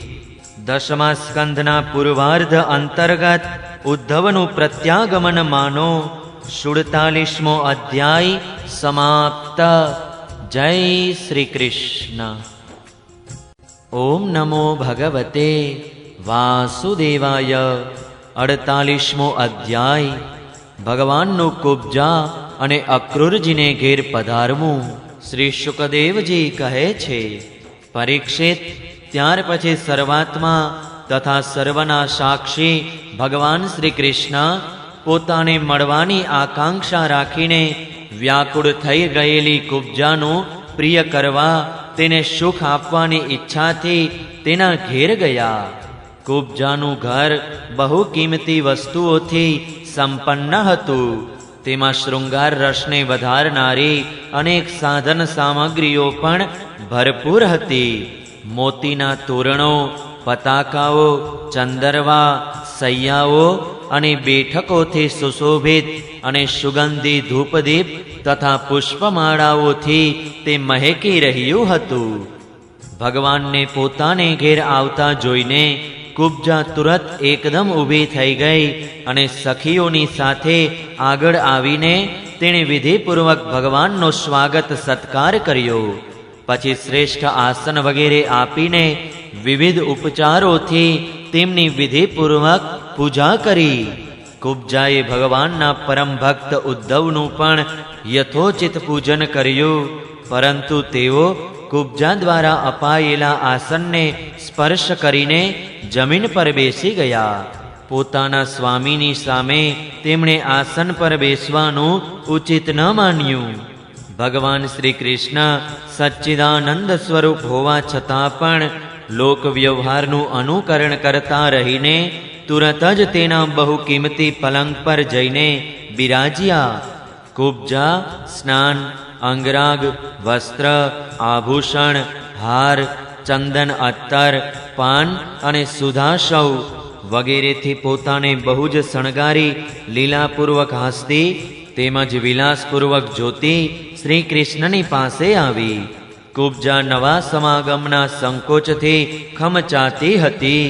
ત્યારે શ્યામ સુંદર શ્રી કૃષ્ણે તેને પોતાની પાસે બોલાવી લીધી અને તેનો કંકણથી શોભતો હાથ પકડીને પોતાની પાસે બેસાડી લીધી અને તેની સાથે ક્રીડા કરવા લાગ્યા. પરીક્ષિત, કુબ્જાએ આ જન્મમાં ભગવાનને માત્ર ચંદન આપ્યું હતું. તે જ એક શુભ કર્મના ફળ સ્વરૂપ તેને આવો અનુપમ અવસર પ્રાપ્ત થયો.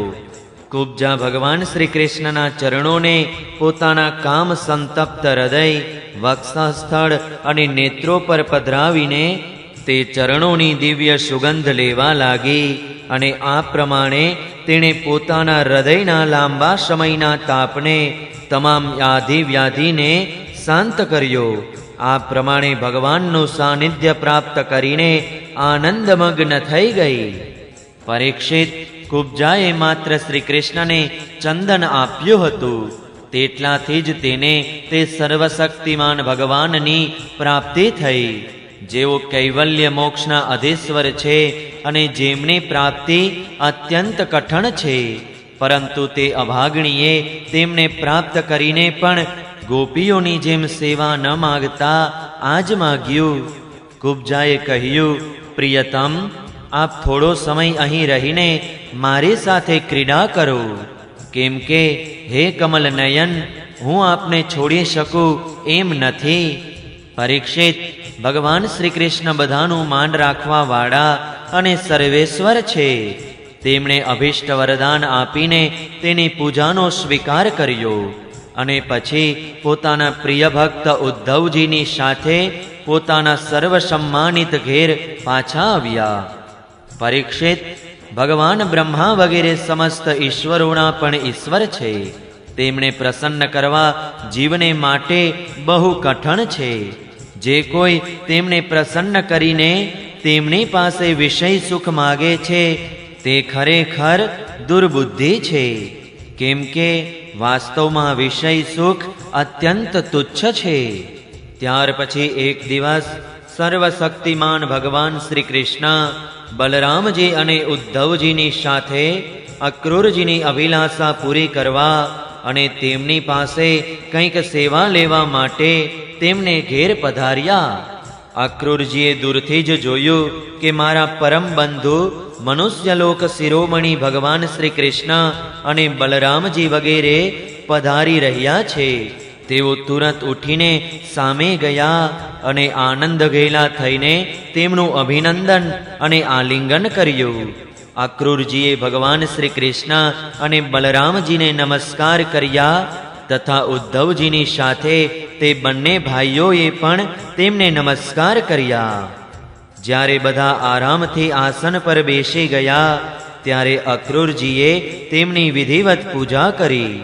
પરીક્ષિત તેમણે પ્રથમ ભગવાનના ચરણ પખાડીને ચરણોદક માથે ચડાવ્યું અને પછી અનેક પ્રકારની પૂજા સામગ્રી, દિવ્ય વસ્ત્રો, ગંધ, માળા અને શ્રેષ્ઠ આભૂષણોથી તેમનું પૂજન કર્યું. મસ્તક નમાવીને તેમને પ્રણામ કર્યા અને ભગવાનના ચરણ પોતાના ખોળામાં લઈને ચરણ સેવા કરવા લાગ્યા.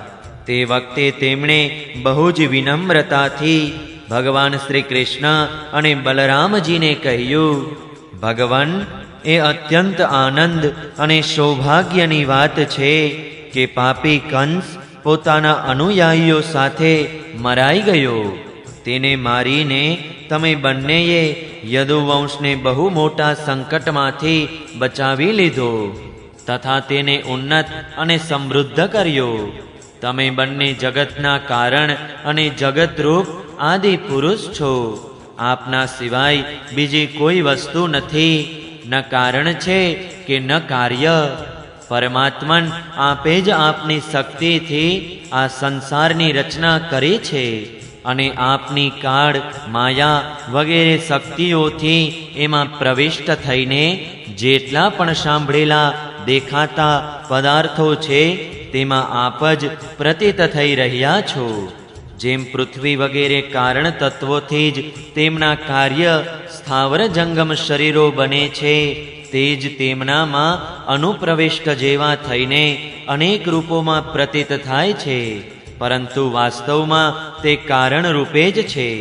એ જ પ્રમાણે છો તો માત્ર આપ જ, પરંતુ પોતાના કાર્યરૂપ જગતમાં સ્વેચ્છાથી અનેક રૂપોમાં પ્રતીત થાવ છો. આ પણ આપણી એક લીલા જ છે. પ્રભુ આ પ્રજોગુણ, સત્વગુણ અને તમોગુણ રૂપી પોતાની શક્તિઓથી ક્રમશઃ જગતની રચના, પાલન અને સંહાર કરો છો, પરંતુ આપ તે ગુણોથી અથવા તેમના દ્વારા થનારા કર્મોમાં લેપાતા નથી, કેમ કે આપ શુદ્ધ જ્ઞાન સ્વરૂપ છો. આવી સ્થિતિમાં આપના માટે બંધનનું શું કારણ હોઈ શકે? પ્રભુ સ્વયં આત્મવસ્તુમાં સ્થૂળ દેહ, સૂક્ષ્મ દેહ વગેરે ઉપાધિઓ ન હોવાને કારણે ન તો તેમાં જન્મ મૃત્યુ છે અને ન કોઈ પ્રકારનો ભેદભાવ. આ જ કારણ છે કે ન આપનામાં બંધન છે ન મોક્ષ. આપનામાં પોતપોતાના અભિપ્રાય પ્રમાણે બંધન અથવા મોક્ષની જે કલ્પના થાય છે તેનું કારણ માત્ર અમારો અવિવેક જ છે. આપે જગતના કલ્યાણ માટે આ સનાતન વેદ માર્ગ પ્રગટ કર્યો છે. જ્યારે જ્યારે અને પાખંડી મત અનુસાર ચાલનારા દુષ્ટ લોકો દ્વારા ક્ષતિ પહોંચાડે છે, ત્યારે ત્યારે આપ શુદ્ધ સત્વમય શરીર ધારણ કરો છો. પ્રભુ તે જ આપ અત્યારે આપના અંશ શ્રી બલરામજીની સાથે પૃથ્વીનો ભાર ઉતારવા માટે અહીં વસુદેવજીને ઘેર અવતર્યા છો. આપ અસુરોના અંશથી ઉત્પન્ન થયેલા નામ માત્રના શાસકોની 100 અક્ષૌહિણી સેનાનો નાશ કરશો અને યદુવંશના યશનો વિસ્તાર કરશો. ઇન્દ્રિયાતીત પરમાત્મન બધા દેવતાઓ, પિતૃઓ, ભૂતગણ અને રાજાઓ આપની જ મૂર્તિઓ છે. આપના ચરણોદકરૂપ ગંગાજી ત્રણેય લોકને પવિત્ર કરે છે. આપ સંપૂર્ણ જગતના એકમાત્ર પિતા અને ગુરુ છો. તે જ આપ આજે અમારા ઘેર પધાર્યા છો, એમાં શંકા નથી કે આજે મારું ઘર ધન્ય ધન્ય થઈ ગયું અને અમારા સૌભાગ્યની કોઈ સીમા નથી. પ્રભુ આપ પ્રેમી ભક્તોના પરમ પ્રિયતમ, સત્યવક્તા, અકારણ હિતૈષી અને કૃતજ્ઞ છો. જીવની થોડી સેવાને પણ વિશેષ માનો છો. ભલા એવો કોણ બુદ્ધિમાન પુરુષ છે જે આપને છોડીને કોઈ અન્યના શરણમાં જશે? આપ આપની ભક્તિ કરનાર પ્રેમી ભક્તોની અભિલાષા પૂરી કરો છો ત્યાં સુધી કે પોતાના આત્માનું પણ દાન કરી દો છો, છતાં આપનામાં કોઈ વધઘટ થતી નથી. આપ એક રસ છો. ભક્તોના દુઃખ દૂર કરવા વાળા અને જન્મ મૃત્યુના કષ્ટમાંથી છોડાવનારા પ્રભુ, મોટા મોટા યોગીઓ અને દેવરાજ પણ આપના સ્વરૂપને જાણી શકતા નથી, પરંતુ મને આપના સાક્ષાત દર્શન થઈ ગયા. એ કેટલા સૌભાગ્યની વાત છે. પ્રભુ, અમે પત્ની, પુત્ર, ધન, સ્વજન, ઘર અને શરીર વગેરે પદાર્થોના મોહ બંધનથી બંધાયેલા છીએ. ખરેખર આ બધો આપની માયાનો ખેલ છે. આપ કૃપા કરીને આ માયારૂપી મજબૂત બંધનમાંથી અમને તુરત જ છોડાવો. શ્રી સુખદેવજી કહે છે, પરીક્ષિત, આ પ્રમાણે ભક્ત અક્રૂરજીએ ભગવાન શ્રી કૃષ્ણની પૂજા અને સ્તુતિ કરી.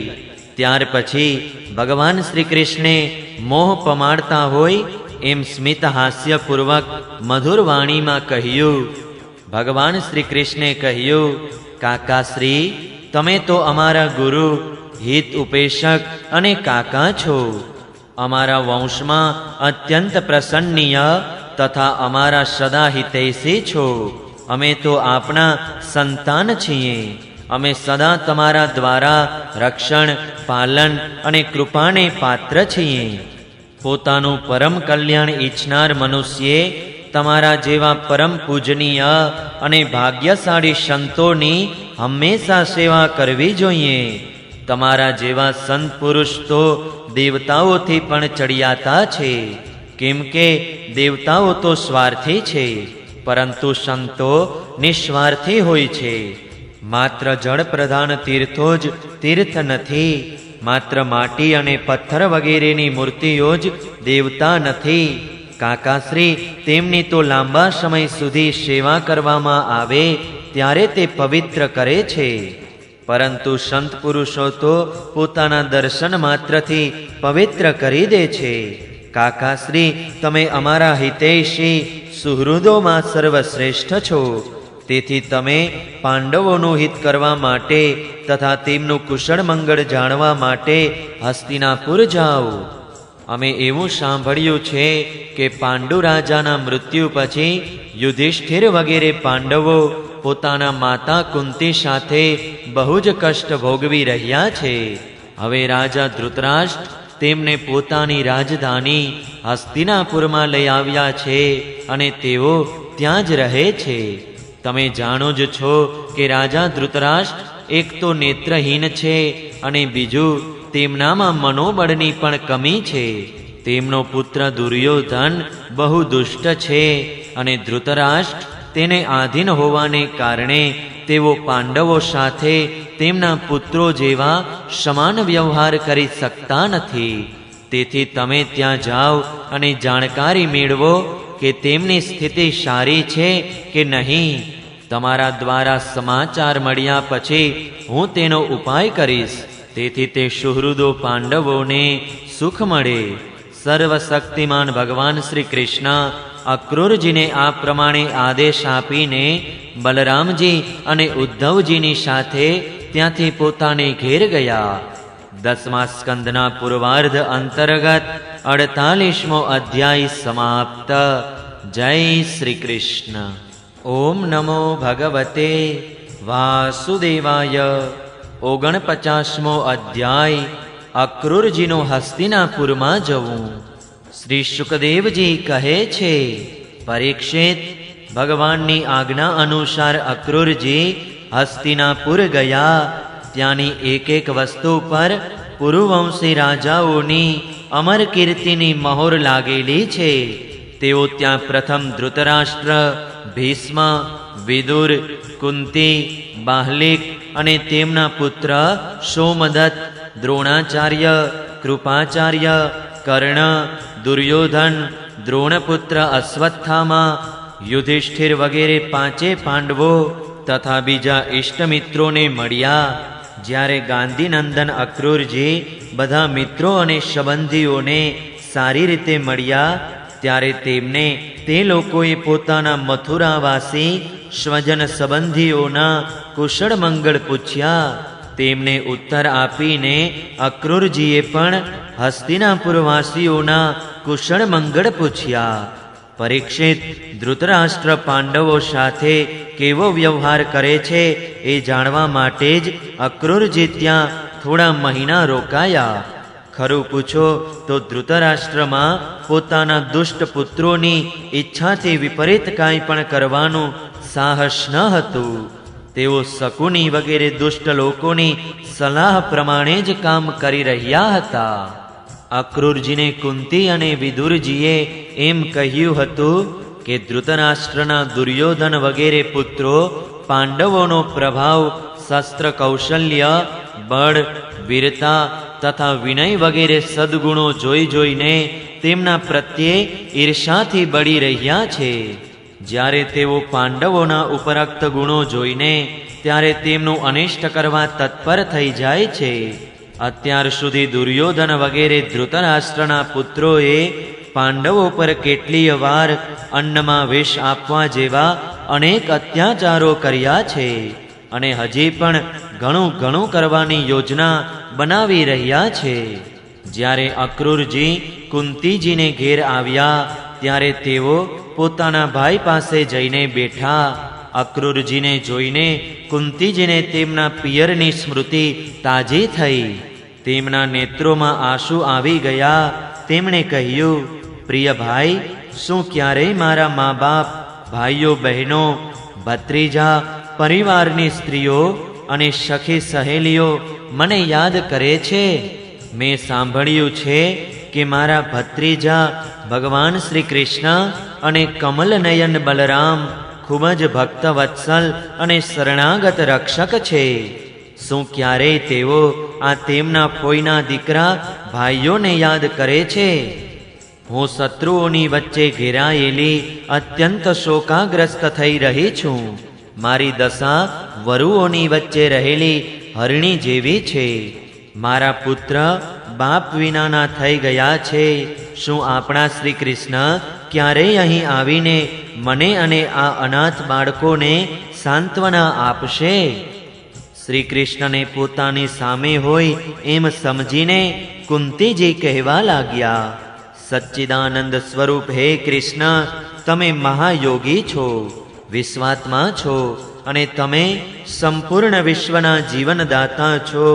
હે ગોવિંદ, હું મારા બાળકો સાથે દુઃખો ઉપર દુઃખો ભોગવી રહી છું.